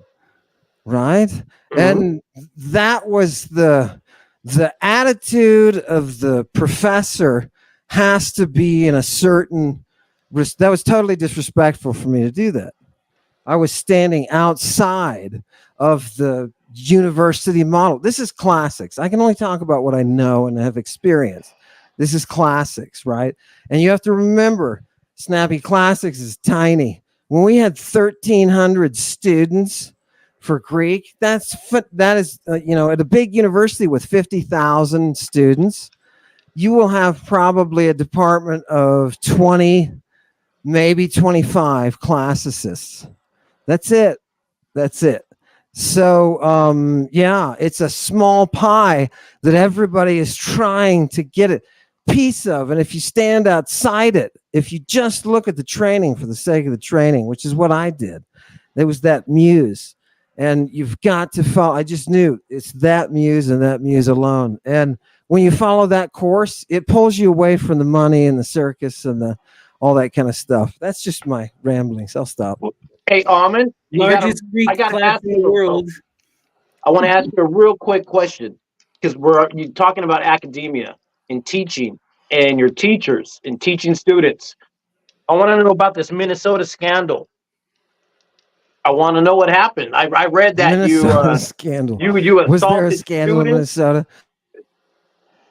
I heard that you did a performance play and assaulted students on stage, and there was a priest in the audience, and all kinds of crazy stuff happened. And that's part of what's going viral. Mm-hmm. Oh, Yeah, I made sure I put. He's frozen. We Yeah. lost him. I also want to address another conspiracy that came Hold up. that thought for Just- now. Yeah, go to the next one. We'll go back to it. Yeah, so there's one thing I want to talk about because there's been a bunch of conspiracies involving Ammon and discords, and I want to set the record straight, okay? I am a huge magic nerd. I started a Discord called the Ordo Serpentis Rose as a way for us all to chat, a private Discord for us to talk about magic and initiation. And, you know, it wasn't anything super serious, and we wound up getting rid of it because everyone was busy. But there are a few butthurt people. Right. There are a few butthurt people who didn't get to come to those private discussions, who are now going on to all these videos and saying that Ammon has a cult of followers and all this stuff. No, you know what's funny about that? Private Discord that I made. Oh, the funny part about that is those are the people that are in all of his chats, watching him in every video, commenting on all his videos in every 5 seconds. They're the ones who are the cultists. They're the ones who follow Ammon the most. Yes, thank you. Right. Yes. We know who we're Yes. talking about. So, Ammon, tell me about this performance that took place at a college. You were a professor, and you kidnapped students or something, and you made them do things on stage, and you were on drugs, and you were giving drugs to all the students, and I don't understand it. I got waved giant phalluses at the audience and threatened to sexually assault them. Can I share? Yeah. It's in the newspaper. I found newspaper clippings. Yeah, I got a really but it doesn't say that. I got a really good article about this. Can I show it? It's written by a lawyer. It's written by a PhD lawyer, or not a PhD, whatever the lawyer. What does the lawyer have again? I don't know. JD. Anyway, yeah. So this is written. This is written by Alex Maury, right? Let's just show people who this is. Vice President of Campus Advocacy. Alex Maury is a attorney and a journalist. Approached the campus advocacy. All right, we got we're in some good hands then, I guess. Let's see what she says about this situation. Silenced at St. Mary's, censorship and academia freedom concerns raised after professors firing. 2016. It says at the spring. Hang on, Neal, before you scroll down, look at the picture. Scroll up to that picture of our stage. Isn't that glorious? What you see there in the middle is Medea, and on the left is a chorus of Furies. Now, that chorus of Furies caused the seminary server to raise it by 3 times, an order of 3, magnitude of 3. Of how many hits in the porn that they got. I know that because the Monsignor had to keep watch on that kind of thing. Yeah. And it was remarkable. It was. By the way, look how into it they are. You really got them into the classics. Yeah. This is amazing. Mm-hmm. This is what a real professor. This is what a professor is supposed to do. Supposed to take them back and get them into this stuff. So, anyways, by the way, I heard that the request for Ammon, Dr. Hillman, Professor Hillman at the school was the slots would be filled up within an hour for every semester. That's what I was told. Yeah. That every semester that you were in such high demand that as soon as the university announced that the classes were open, Hillman's classes were filled within an hour. So, anyways, keep that in mind as I read through this. My last semester we had 9. It was somewhere between 60 and 90, I think, was the final count of people who wanted to get in who couldn't. Right. For my class on cult. Fantastic. And for anyone listening right now, you got to hear this. As the spring semester begins today at St. Mary's University, a storm of controversy is brewing amid allegations that the school unjustly censored a school play, fired the popular professor who wrote it, and is now demanding silence from students and faculty critical of the administration. One thing is certain. Numerous St. Mary's students and faculty who work with Professor David Hillman, they tell Fire that they want people to know that the man they call a dedicated and brilliant scholar who got students excited about the classics. It's a total loss for the university, says Judy Myers, a theater and dance professor who directed Medea, a Virgin's Voice, last fall, who hired Hillman, an adjunct classics instructor, to write the original translation of the script. Students love him, Myers said of Hillman. He gets great ratings. He gets along really well with the faculty that surround him and students who were enrolled in his classes, ready to take the classes next year, see? Dorothy Deal, chair of the Modern and Classical Languages Department and Hillman's boss, agreed. Hillman's own boss agreed. She called him an excellent professor. Never before in the 16 years that I've been at St. Mary's have I seen such interest in Latin and Greek as there has been since he joined the department. Medea, which St. Mary's newspaper, The Cardinal, look at this Catholic shit, The Cardinal called a dark and a moving story of greed, faith, and a mother's love, follows the story's namesake as she seeks vengeance for her husband's corruption by murder. That's the story of Medea. But Hillman, a single father of 2, who also worked part-time as the janitor to earn extra income, said he was ousted from the small liberal arts school in the small southeastern Minnesota town of Winona after administrators grew uncomfortable with the play's message. Yeah, let me fill in a couple of interesting details. So you'll notice that I became a janitor. Dorothy, who was my supervisor that you just quoted, she came to me one day and she said, I went to the university and said, you're not paying this guy enough, right? You've got to pay him more. He needs a raise, right? And they said, no, let him get a job. We'll give him one. And so she said, if you want, you can take them up on their dare. Because essentially it's a slap in the face, right? My students, it's hilarious. My students would sit in my classroom and, everything full, people waiting to get in. My students would sit there and leave. And I would have to go off after lectures and clean their toilets. And I thought when they offered me this, I was like, number one, feeding my children is most important. Number one. Number two, I'm going to take them up on it. So it had a really bad play in the student body because they saw an administration publicly debasing a professor. Now, having said that, I got to know the cleaning staff real well, and those were some of the greatest moments I had at St. Mary's. Were, believe it or not, cleaning up the aftermath of a night of drinking and Catholic students strewn on the grass, passed out. It was a lot of fun. I sent the link in the private chat, Snappy, if you want to put it in the description for people. It's a really long, we're not going to read the whole thing, but you get the point. Like, I think you get the point right there. But if someone wants to read that whole article, I just put it in so Snappy, if you don't mind putting that in the description so that people can look at it. Go ahead.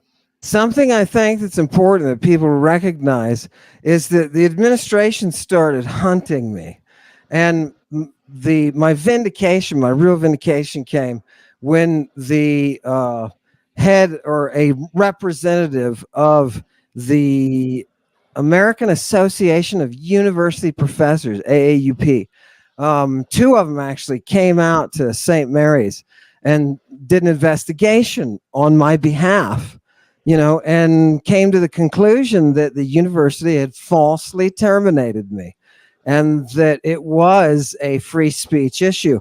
All of the things that came out of that, like the incubus stories, like the actual Catholic inquiry into my state of demon possession, all of that stuff that was surrounding it was kind of dressing on the performance of Seneca. It was Seneca's Medea, and that I was translating and bringing. And we had these table talks. That picture that I always have in my background, that was painted by one of our students the first day that we had a table talk, and they were introduced to me, the theater students who were going to be playing these parts. We had to have table talks where we sat and I gave them a rundown of the mindset and the history of the characters that they would be portraying. And I did so just with sources, just showed them a source, and they were blown away. And the director took out a group, the chorus of, it was all females, and they took them out and they performed ritual under the moonlight of in the hills, rolling hills of Winona. And this was generating a lot of buzz. There were a whole group of charismatic Catholics who were sending people to my office saying, "We know what you're doing." When the head administrator, he was actually number 2 underneath the president, when he came out and he called me into his office and said, "Look, we know what you're doing." I was like, "No, well, what's going on here? Are you all insane?" It became apparent right away. And professors were telling me, "Look, you wrote a book about child ritual. I can't say the R word on YouTube, but that you wrote a book about that within the Christian church. What did you think was going to happen to you?" Right. Now, the funny thing is, when I came to the university, and the program was very small, and within a very short period of time, it blew up. And it was magnificent. They had a magnificent teaching. My seminarian students to this day will get in touch with me. Yeah, they will say, "Oh, I'm doing this and I'm doing that." Most of my guys are secular right now that are doing that, but those people are good people. And I showed them the Greek. And I don't want to give you the idea that they're writing me every day or anything, but as a matter of fact, I haven't got an email in a long time. But when I left the university, there were tears, which is amazing. It's beautiful to see, to cry with a student, right? Who wants, you know what? They want that dope of reality, right? You tell a room full of high school. I taught high school too on the East Coast. You teach a room full of high school girls, Catholic high school girls. You teach them about oracles, and guess what? They're the same age as you. What have you done for us lately? Right? When you show them, you hold up that model to them. Oh God, the parents would come in and conference with me and say, "What have you done to my daughter?"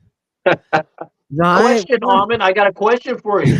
Have you ever been investigated by the Catholic Church?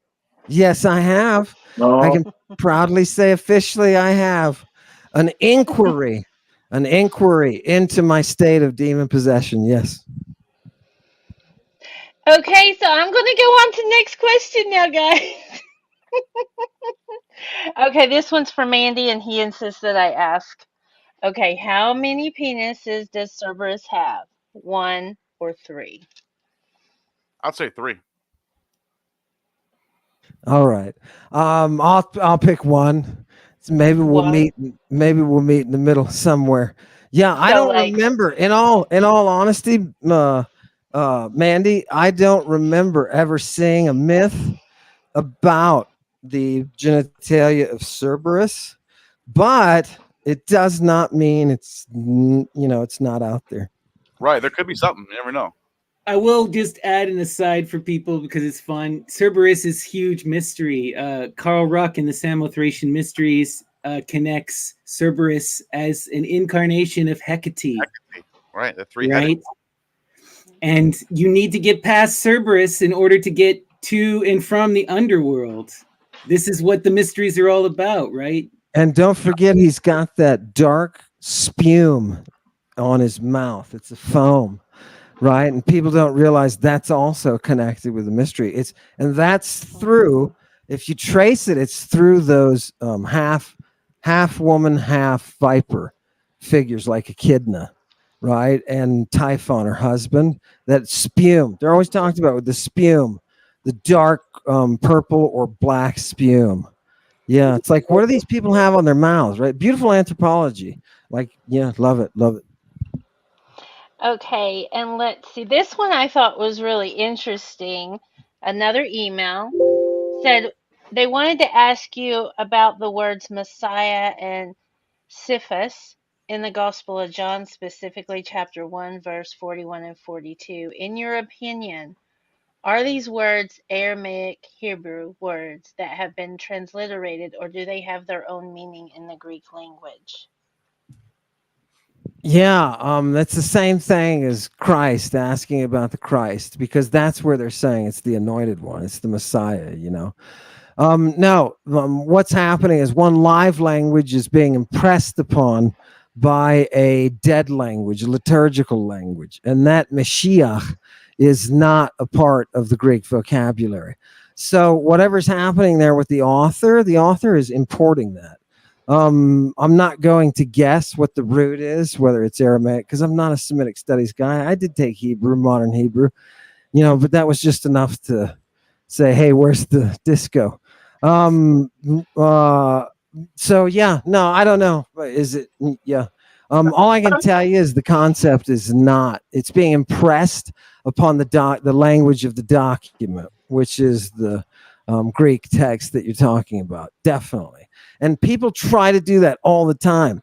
Look at when Jesus is sitting on the cross and he's right, lama sabachthon, and they're always like, this is Aramaic. Of course it is, because that's what we're trying to promote is Aramaic. Do we have any evidence for that? No. Same thing with the name of the Magdal. It's all the same thing. You can say it until you're blue in the face. This is Aramaic. This is Hebrew. There's no proof for it. You're playing games is what you're doing, right? If the author of the text itself is impressing that, there's a reason that they have to say. Nobody ever asked a simple question. Why do you have to say? In Hebrew, this is Mashiach. Why do you have to do that? Because the language is dead, right? What we're seeing is a world like everybody thinks Jesus walked around speaking Aramaic, or some people have said Syriac. Yes. Are you shitting me? Are you that stupid? Do you know where he was educated? In Egypt. And do you know what they were speaking? Got something to say about this, though, because there is a lot of conflicting scholarship on this with Jesus, right? But the Greek is the lingua franca of the area, is it not? Yeah, it's not only the lingua franca. I was in Nazareth, and all the archaeology has Greek mosaics everywhere. In Nazareth, Nazareth was probably the most Hellenized city in all of Israel. The north, the Galilee, that's all the most Hellenistic shit ever. That's where Pan's Grotto is. Pan's Grotto. Right. So it's whatever. Maybe they were speaking Syriac, but like I would say it's like Florida, where you have people speaking Spanish but also English. I would compare it to something like that. If he's in Egypt, being raised in Egypt, and he comes back and he's very successful, and the people in the temple are like, in the synagogues are like, oh my God, this he's out there, he knows his stuff, which they did, and he was very young, right? Because he's still a student. When he comes back, that language that he would have been educating himself in would not have been Egyptian. It would not have been Egyptian. It would have been Greek. right? It would not have been Hebrew. Were they being educated in Judea in Hebrew? No. And how do we know that? Because there is nothing left. There are no sources. There are no Hebrew historians. By the way, Zero. by the way, Zero. you know what's on the mountain in Nazareth? Mount Nazareth is a mount. It's one of these like hill mountain villages. Right, it's like in the same hub as like Sepphoris, Seppori, they call it, and it's a little bit to the west of Tiberias, big city Tiberias. By the way, Roman city at that time, named after Tiberius Caesar. And Caesarea is on the coast in Samaria. All this stuff is all Hellenized and Latinized too, like it's Romanized.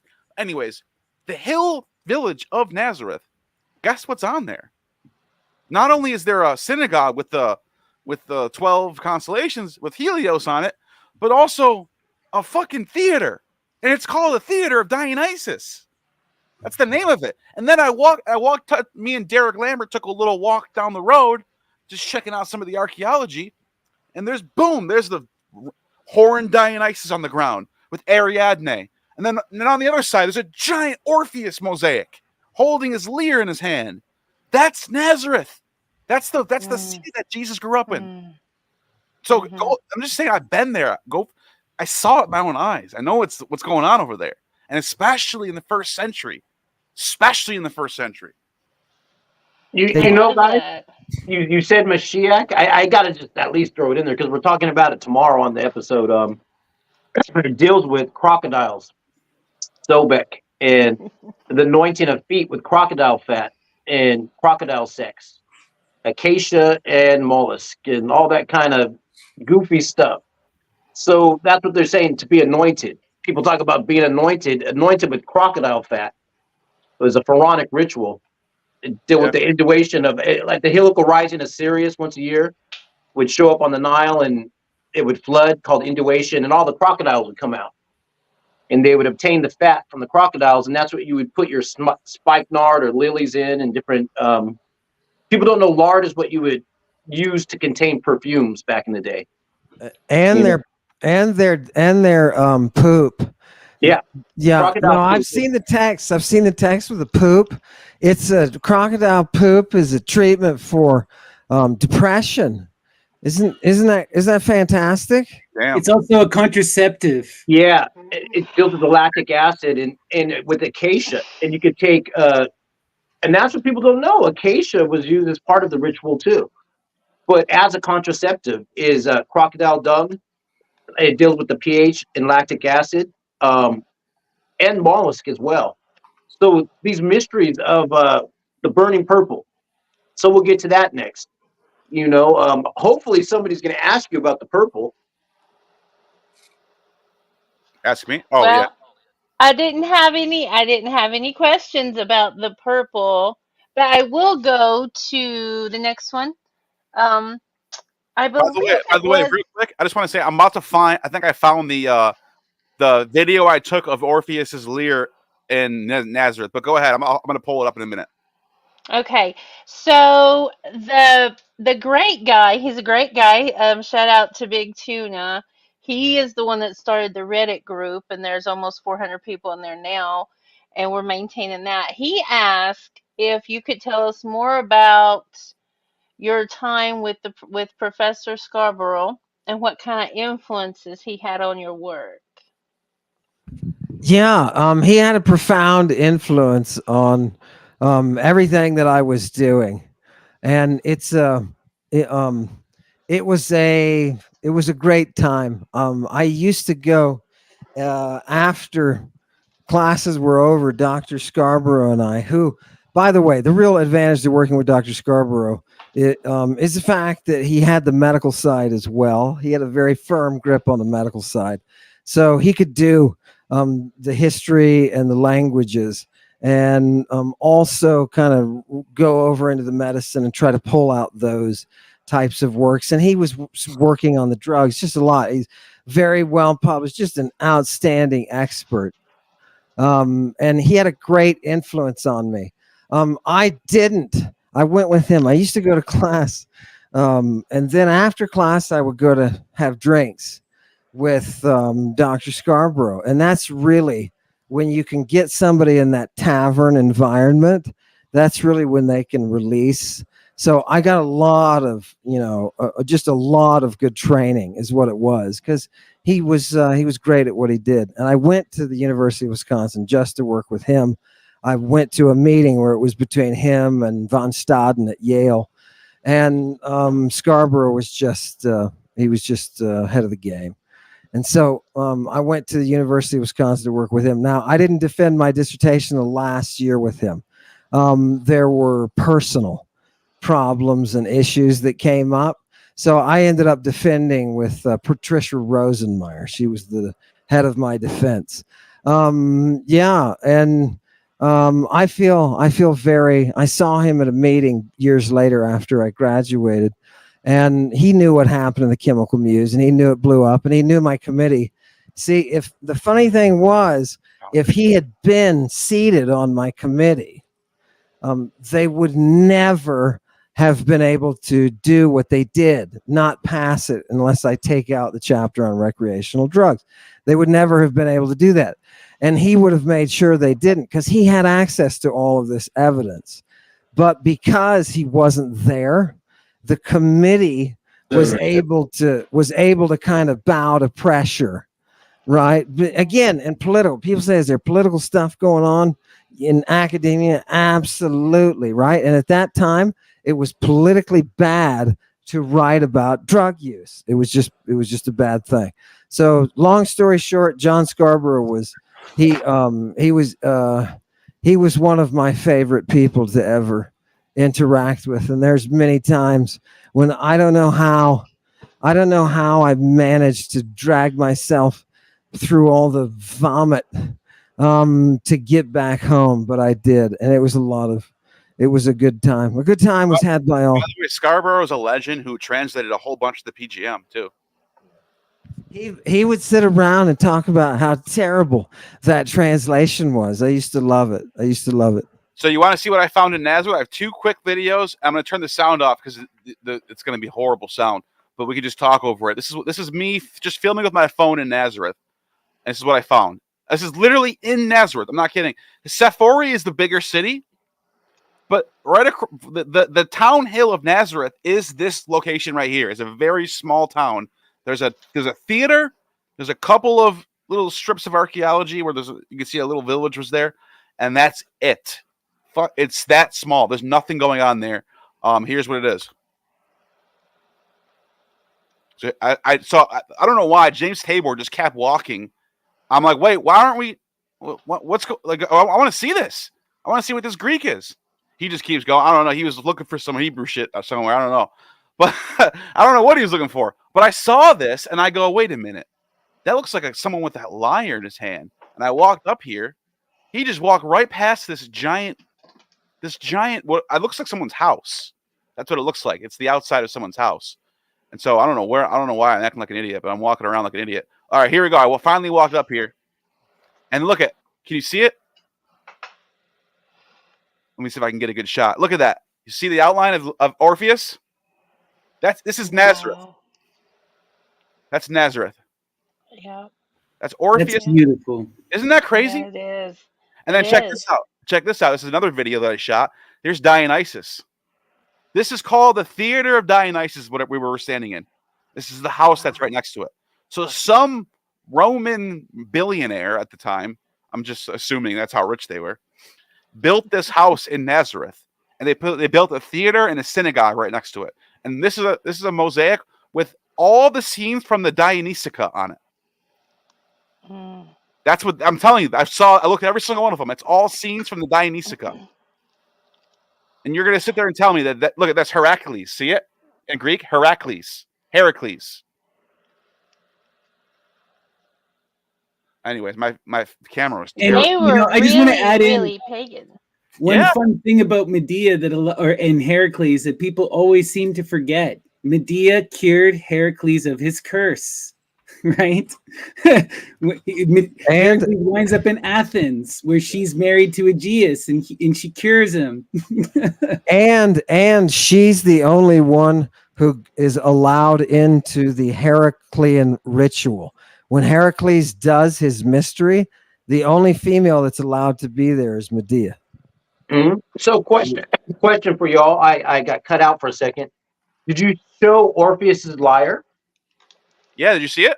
No, I cut out, but Oh I yeah, know I showed it. we talk about in I other see it. videos. Well, I'll show it to you after. Well, yeah, I'll tell you one thing is the head attached to the lyre. That's Orpheus after he dies. Yes, and it's part of a theme that we'll see of that, like the head of John the Baptist and different saints, their head, like with Salome, it's that head, and also with Orpheus, there's a famous image that I really love. It's a coin, and it's that coin that shows Orpheus crucified on the mast of a ship as a Bacchic Christ. Oh, they say that's a that was made by an Italian guy in like the 16th century. Oh, I love it. Oh, yeah, it looks good. It's pretty cool.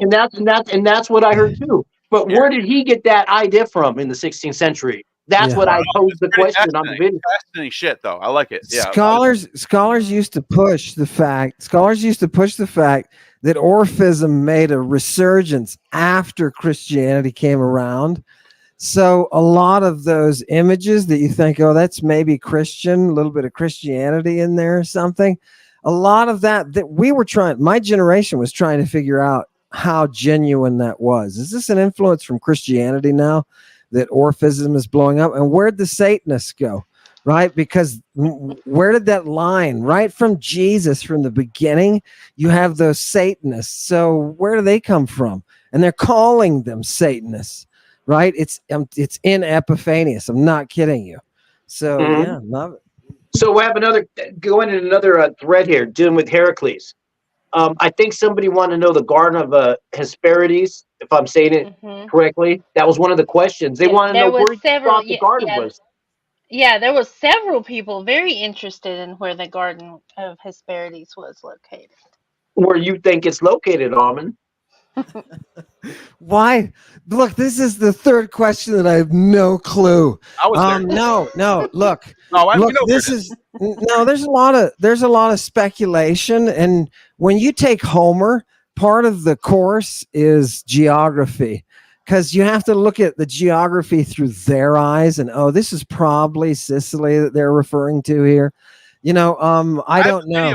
I have a video on my channel. It's one of my members only, because I only put it on there because the quality's so bad, so I just threw it up as a members only video. But it's the Garden of Gethsemane.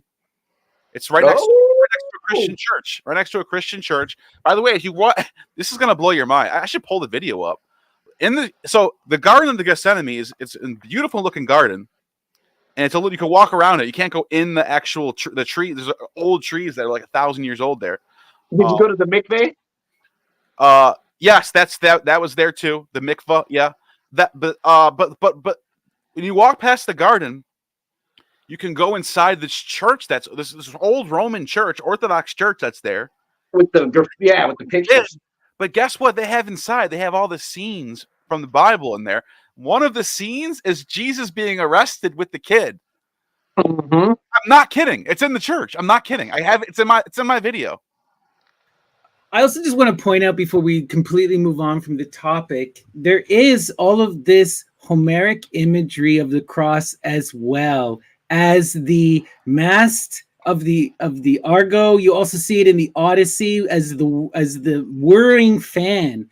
So Odysseus gets this prophecy where he has to go inland and he has to take his mast and strike it in the ground, and it will mark the point, and they call it a fan. And then he has to hang himself upon the fan. And you will see this image all the time of Orpheus, and he's crucified on a cross. But it's not a cross. It's a fan made for like digging through agriculture. It has to do with something with Dionysus and Ammon, you talk about this because it has something to do with the underworld and Poseidon, and it also has to do with Dionysus, but it's so confusing to me. It's the nautical Christ. The nautical mysteries are part of it. Can I say about the Hesperides before leaving the Hesperides, because people were interested? Can I say that that holds a very dear place for me?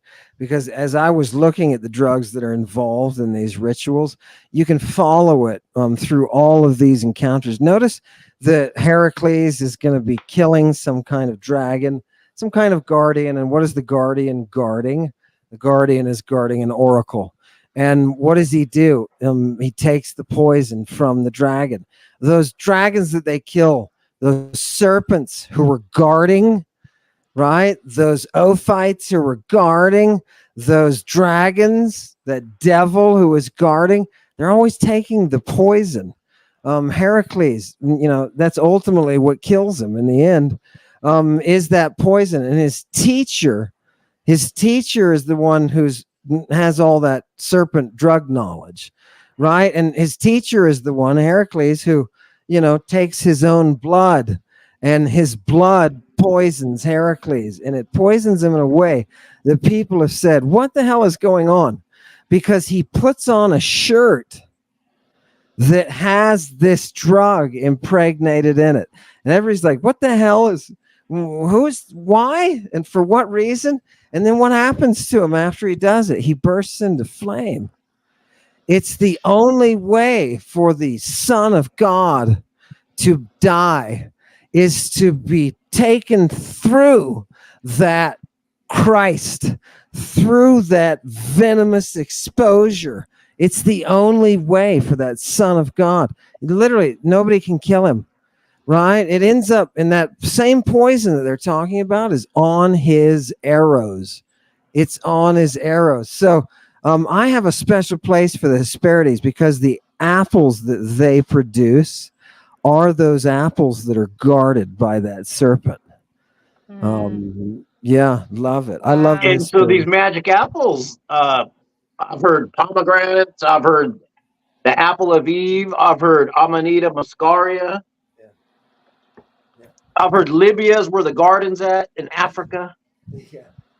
Yeah, no, and I've heard him, Dion. I heard, some professor or something, somebody in graduate school, I don't remember, but they were talking about it has to be in Libya because it has something to do with Heracles' mode of transportation to that place. They worked it out, but again, it's speculation. But again, that's what we have to do. We have to look at the evidence and say, what does it show us? In all of these cults, they're all centered around that use of the same thing Jesus is saying when he says, don't drink that thanasimon, right? Or whoever the author of that part of the text was. Yeah. Okay, I have one more question. Before we lose everything, though, sorry. What do you think of the winnowing fan and Odysseus in that Christ imagery? What do you think is going on with Homer? Because when I looked into a lot of the classics, a lot of classicists don't know what the prophecy is referencing. The one time I've come across it is in John Tzitzis. And he was saying, I don't remember what it was, but he was saying something about where that is planted in the ground, where that bank, that ore is planted, is where he's supposed to find his new life or his ending, right? It's supposed to bring his death, and that is a reflection of his new life. There's one example of this with it's also Cadmus. Cadmus has this weird prophecy about planting something and then it causes a transformation. So I don't know, Snappy, what's the, again, look, that's number 4. I already struck out, man. I'm back in the dugout. Well, this is one of the harder ones because people don't know this one in general. So yeah, but go ahead, Jevim, ask your final question. Sorry. Okay. Who are the Watchers? From Enoch? When Ammon references the Watchers. Oh, I thought about Ammon. I didn't know if you were asking. Okay, Ammon. Yeah, we when can also talk Ammon about the Watchers from Enoch. Neal, we want to hear that too.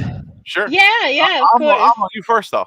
Yeah, no, just real quick, the watchers that I reference are the Episcopal watchers, the episcopoi, and those are the people who are part of the generation of the sons of God, and they are overseeing the transmission of the right from those Enochian sons of God through the women to the next generation of giants, people of renown. And Medea is one of those people of renown. Yeah, love it. So are these people, are they still alive today, or are they on a different realm, like sending down energy and intelligence into the oracles like vessels? Isn't it a possession? It's the daemons. So it is. So in a sense, yes, because the demonic possession would be being, and possessed by one of these watchers. Because it's just interchangeable words that we use for angel, daemon, watcher, whatever. It's just the same. Right. It's just a different word getting at this sort of cosmology. And it's good. It's good to have that clarification too, because I've also seen in the comments everyone asking if Almond believes in the aliens and the UFOs. So it's really good to have that clarification for us. I will believe in the aliens as long as they are sexy. No, no. The aliens and the lizards don't interest me because I don't see those in the text. One of the things that I really, really wanted in life, and this is what motivates me, is that road to reason, right? Reason is everything. And I'm sorry until I meet one and, we probe together or whatever it is that you do. I'm working with hardcore texts, and that's what, In terms of the watchers and the muse, I want to point out to people some really interesting things. Number one, the magical tradition never goes away. It just goes underground. And you can find the muse tradition where people who are inspired become possessed and draw down the muse. I'll give you a perfect example. Read Edgar Allan Poe's Ligeia. He tells you how to do it, what it's about, the death, the resurrection. Same thing in Morella. All of this stuff is still here. I was reading him, Snappy, when I was getting into the text that had to do with the use of an incubus. And I'll just say this: there was a moment when I questioned my scientific, capabilities, because I had entered into an act that was sensed and perceived and reported by a person that the report could only be miraculous, right? It's the hovering and doing the incubus thing. When I was reading about the incubus, I was scientifically dissecting how this was being done. And I said, okay, I'm going to do it and see what happens. I'm just telling you scientifically. And then the very next day, it was reported exactly what I ended up, projecting. There's no belief involved. Somebody called me and said, this is what's going on. And the person that it happened to was ejected from the university for problems with mental stability.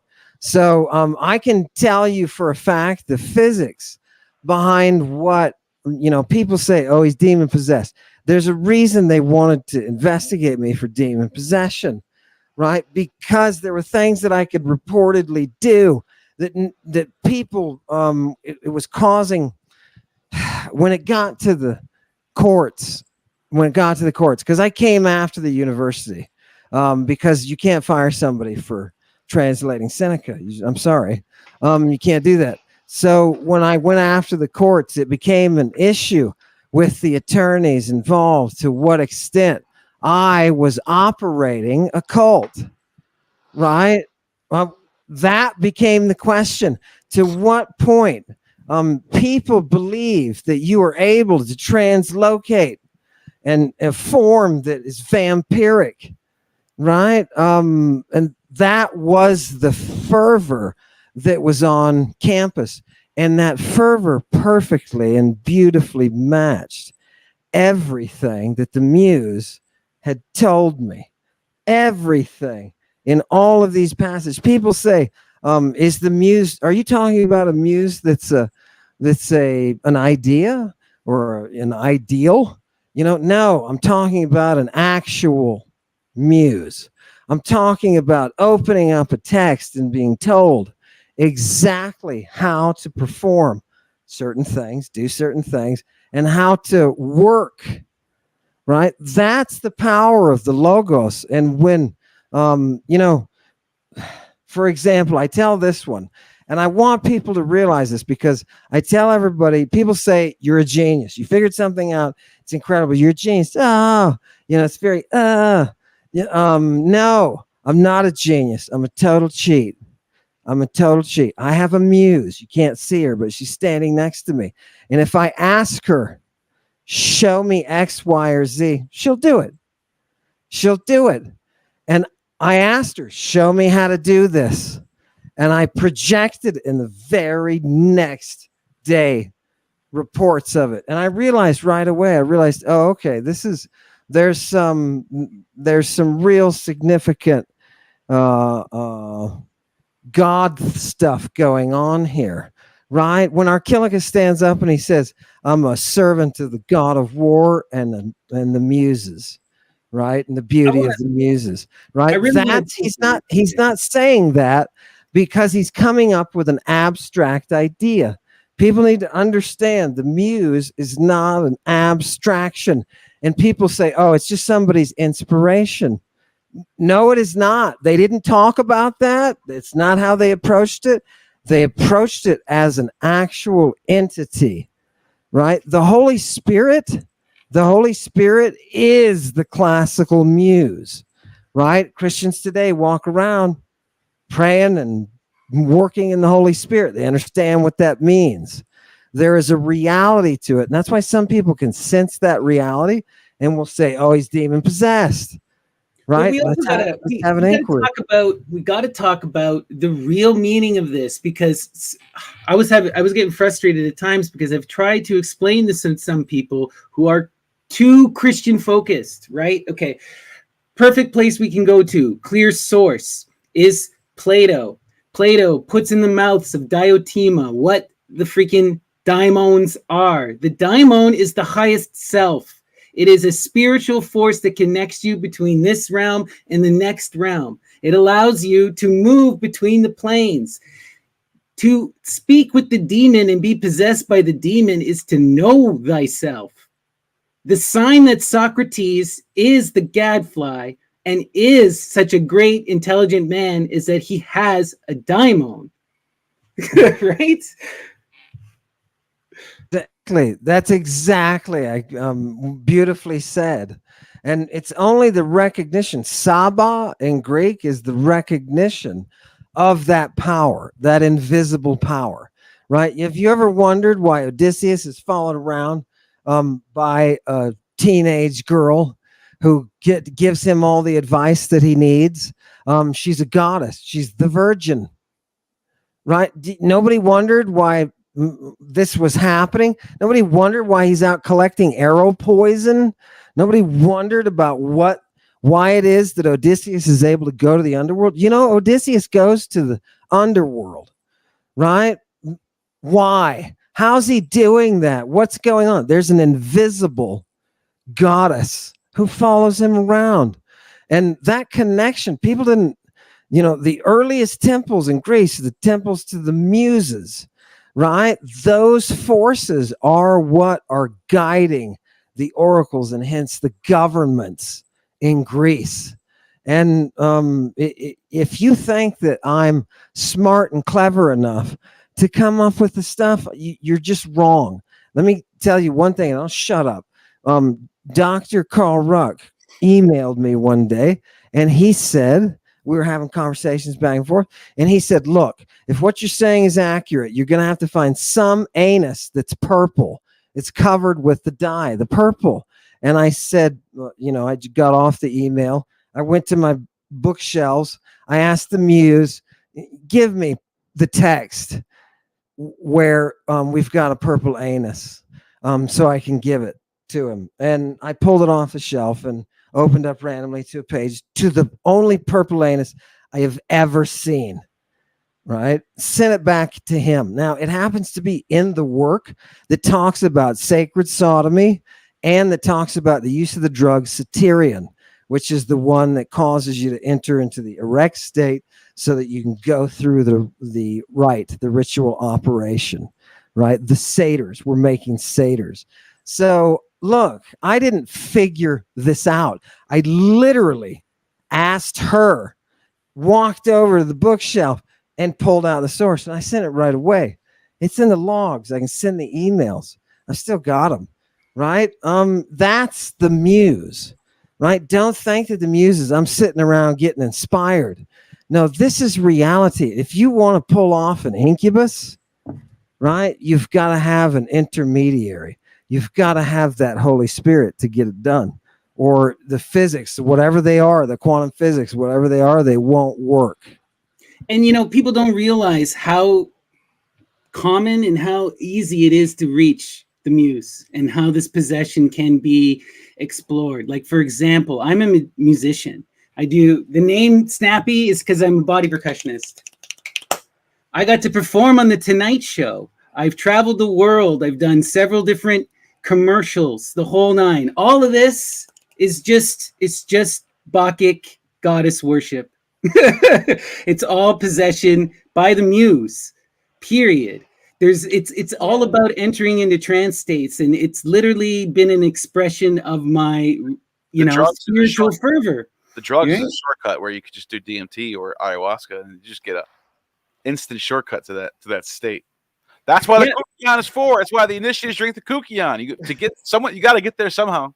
There are many different ways, and this is something I want to also talk about, because even within the Bacchic tradition, okay, you have the whirling dancers, the women who wear these dresses and spin out of control while beating on the timbalon, or you have the men who beat themselves while whipping themselves to the point of ecstasy. This is a well-documented tradition within the Greek, and you see it everywhere, though, across the Indian world, across the African world.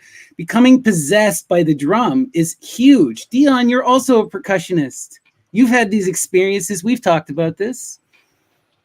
100%. Ethnomusicology, that's how I got into the mystery, was the use of sound in ritualized ancient context. And so I thought I was learning to play drums, but I was learning the mystery. And I've been to over 12 countries, went with the tribes in the Amazon, tribes in Africa, Asia, different places. And you'll see the mysteries the same everywhere. It's a use of sound, herbs. It's a relationship with nature that we've lost. So all this stuff seems out of context. Snake venoms and burning purple, all these mysteries. It doesn't make sense to people. We're not in the tribal mindset. We're not back to that primordial Bronze Age image. We need to go back to when we were touching grass, when we knew where our food came from and where our water was from, when we were attached to the ancestors, when we buried them in our bloody houses, Exactly.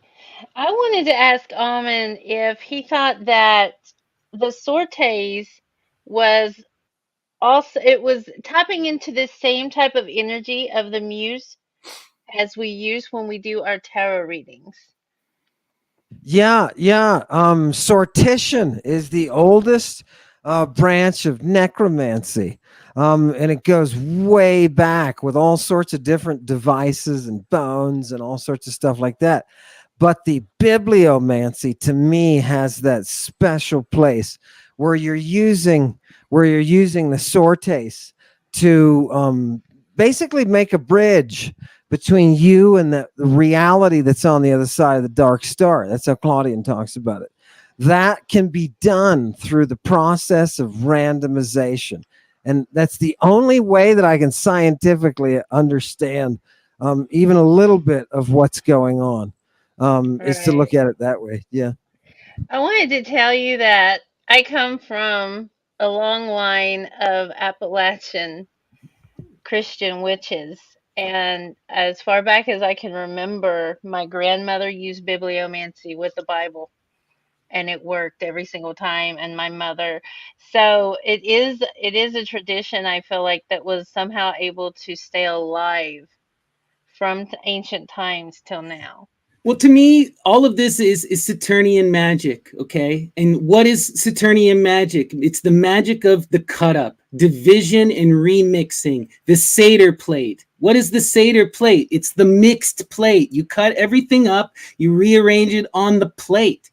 What is the sortes? You invoke the random, you mix things up to create the new. You bring transformation and change. This is extreme power. And this is about breaking things down to their individual parts and seeing the whole. That's what Saturn does. He's forced into that reflective mode. That's where wisdom comes from the cutting, from removing and division. And your testicles, Snappy. Your testicles can be removed by that scythe, which I think is exactly what you were just talking about. I think the initiates who are worshiping the Great Mother, I think they've honed in on that avenue. It's something, I don't know if it's just once you're lost your testosterone, your brain kind of recovers. I don't know. I don't get it. Well, it's also part of the cycle. We know this, okay? This is another thing that a lot of people miss in the mystery. Saturn becomes feminized. They are castrated and brought low and become the earth underworld mother, right? That's part of this mystery. But there's a lot of people get so confused with the gender, right? It's just like the Corey. Persephone becomes Pluto. She is the master of the underworld. That's part of the transformation. There is this shift in genders as well that occurs. There's always this transformation in the Greek world. And they have the concept of dual gendered, right? And they use it of specific gods, the dual gendered god, right? And so it's kind of I don't know, it's almost like they have a more sophisticated understanding of how existence and gender are intertwined, and like they're exercising that. You explained it to me with the Greek in one of our first lessons when we were looking at the alphabet. You said it in an offhand comment that it was about tuning the genders and tuning the spheres and tuning the rainbow, right? Iota is the fulcrum. That's your great mother, and everything else is along that spectrum. And you can move more feminine to more masculine. I gotta get going soon, but I could stick around if you want, or if you're gonna be around. We're gonna wind down here. Okay. This is kind of coming to an end. So right, cool. I'll stick around then. So I just want to yeah, you're fine. Never mind. No, we're gonna wind down here because I want to kind of we're coming to the 2.5 hour mark. It's a lot to ask for you guys, and we don't want to take up people's too much time. Great, I'm having fun. Of course. I just wanted to make sure if it's going on for another hour or not, I'll just kick out in a couple minutes. But we're good. But I want to ask you guys, each of you, what was your main takeaway from this whole Danny Jones experience and this massive increase of intention? And where do you plan to go with your respective channels? Who wants to? You want to take that first? Sure, I'll take a shot first while you sit there and think of an answer, you jerk. Yeah, no. The only thing I feel, Snappy, in all honesty, is a humility, because people are now paying attention, and now's the chance that we can take the information as accurately as we possibly can, without any ideas, without any theories, without any sort of attachment to money and making things in the world. And we can make it, we have a chance to protect those sources. And that charges me with people. So the fact that people would come to the museum in the first place, I tend to be really negative, and I tend to be kind of pessimistic. And this whole experience with Danny Jones has shown me not to be like that. That people are good, and when they're given a chance to have access to that reality, they follow it because there's something in human nature that draws us to that reality. That's my answer. Neal, what's your answer? I mean, well said there. I mean, look, I was just excited to see how many people are interested in these ancient texts as I am, because this is like my purpose right now. This is what I do. This is all I do. All I do is dig into ancient texts, find fascinating things that I feel like needs to be spotlighted, make a video on it. And so that's why we love you, Neal. Honestly. And that's why we got to do these more often. First of all, like at least once a month, we need to have them meeting these 200%. Neal texts. For those of you who don't know, Neal is telling you the truth when that's all he does, because he texts me at 2 a.m. I was sending him screenshots. Something about Elagabalus or something. I'm like, yeah. Well, that's because I know you're the one person that actually wants to see this shit. You know what I mean? So, but yeah, if I discover something in a text that I like that plays into what we're looking at, I'll be like, "Yeah, I'm gonna look at this. Oh, I found this is from Dioscorides. I found this random passage." Yeah. Anyways, but I'm doing that because it's dope. It's dope, isn't it, Neal? You can't once you inhale that real goodness of those texts, you can't stop. That's what I wanted to say.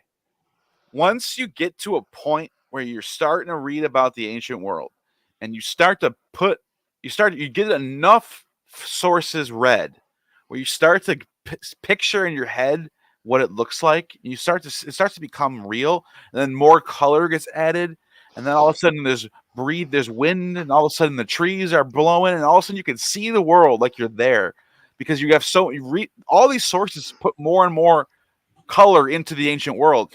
When I first started digging in these ancient sources, all I thought about was the ancient world was like the Bible. You're doing the necromantic magic, Neal. This is hugely important. I'm bringing the ancient world back to life, and I can picture it now. And once you get enough of that vision of the ancient world, it's addicting. You just want to find out more. And that's the magic of literature and building this faculty of the imagination, right? I feel like in our modern age, a lot of us have not trained this muscle. We've given it over to film and to easy consumable media. Literature is something that forces you to work. If you want to perceive the images, you have to perceive them. And we're interested, especially in the aesthete tradition, right? The mythopoetic image is the reflection of God. This is how, by exploring these images, you get the totality of being, right? The imagination can expand you to all realities. So with that said, though, I won't go too mystical on your butts. Jevim, do you have any final questions? And then we'll let Dion have the final word. So I want to thank Danny Jones for giving Ammon a platform, because I know that we had an interview with Hamilton, and you have to go to Patreon to see it. But Danny Jones was like, "We're going on YouTube," so he got I a lot had never of heard it. too. Yeah, and I had never heard of Danny Jones before that, but I wanted to, I have so much gratitude for him doing that for Ammon, and then wanting you, Neal, to go and be like, and then we have this flood of people, right? And I'm like, we are a united front. Ammon has support, and I'm so glad that we all have each other as a movement. community. Yes, it is, and that Ammon has support. You have support, Neal. Because you have publicly stayed beside Ammon this whole time, and then Snappy has stayed. And yeah, I mean, we are a united front, and we are a very strong, thriving community, and we are growing every single day with every live. Is a huge flood of people. I'm so grateful to Danny Jones because he has no idea what he started, or maybe he does. I hope he does. That's all. we're just getting started. I think.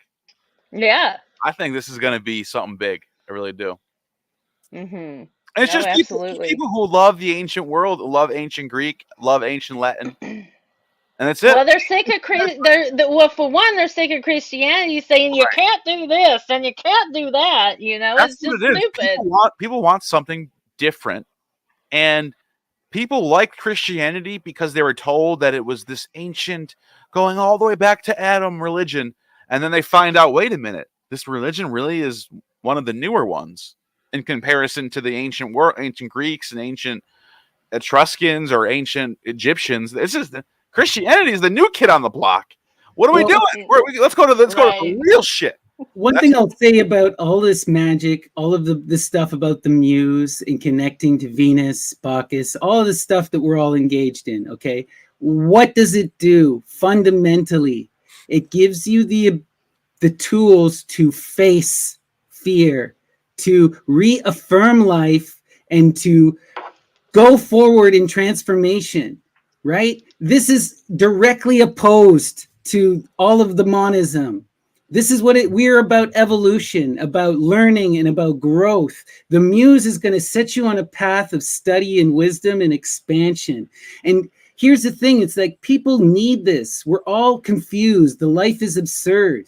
And we're seeing how our religion has become this tool of binding and control, but there is power in some of their tools. We're taking those tools back and we're using them for our own ends. You know, the muse, the mother goddess, has been obscured within the church, or hidden and obscured within codified languages. Someone like Ammon is teaching you the Greek. You can read it for yourself. There's no hidden anything. You want the ability to imagine and to see? Learn the Greek. And that's what I tell everybody. You know, if you doubt Ammon, he's teaching you for free. Just go learn it and read it yourself. Last words, Dion. How do you want to end this conversation, and what do you want to ask? You're muted, my friend. Oh, I'm on mute. So, first thing, I want to thank everybody who watched and participated at home. We value your time, and thank you for exploring. Yeah, we honor, and I honor you guys for coming on today, answering some wild questions. This has totally been fun. Anybody watching, if you want, join us tomorrow. We're going to live stream. We're going to get into some of these mysteries and talk about ancient Egyptian rituals where they're growing mushrooms on dead bodies, using the burning purple as a form of birth control, even hallucinogenic fabrics. We're going to talk about the semen of the gods, ingesting the semen of Helios, being raped by Sobek, spermatophagy within the Catholic Church. We're going to get into the gross and the wild. Yeah. It's the ancient world. And basically, we're imagining the ancient world and how it was really like, you know, because our world is absurd in a different way. So with that said, I would like everybody out there that's watching to have a blessed life. Live your best life. Go out there and have fun. Be spontaneous. Thank you for joining us. You know, what else can I say but just be best. Oh, by the way, I'm dropping a video tomorrow, which is also the reason why I because I got to finish it. But it's all good. We're fine. But yeah, dropping a video tomorrow, and it's Ammon. You're the one that showed the preview of it. So I don't know if whoever was watching Ammon's last live when he showed the preview of the Borborites with the semen Eucharist, that video is going to drop on my channel tomorrow. It's an hour and a half long documentary. Chain transmission. Borborites, Carpocratians, Marcion, the Nassenes, all the ancient Christian shit, all the dirty shit. Well, with that, I'll leave you with the image then of chain transmission, which was passed down by a major prophet to his disciples, passed down to the priests, then passed down to the parishioners in an unbroken chain transmission of semen. It's a dirty tradition in the church, so that they tell you that you're receiving the semen of Jesus Christ in an unbroken chain transmission of 2,000 years. Damn. Yummy. Yeah, we're going to get into some wildness, but everyone, thank you so much. Ammon, any last words for everyone? I've got two. Hail Satan. And Hail- Neal, Hail Satan. all right. Hail Satan, everyone. Peace and love. And we'll see you tomorrow on our next live. Thank you. Take care.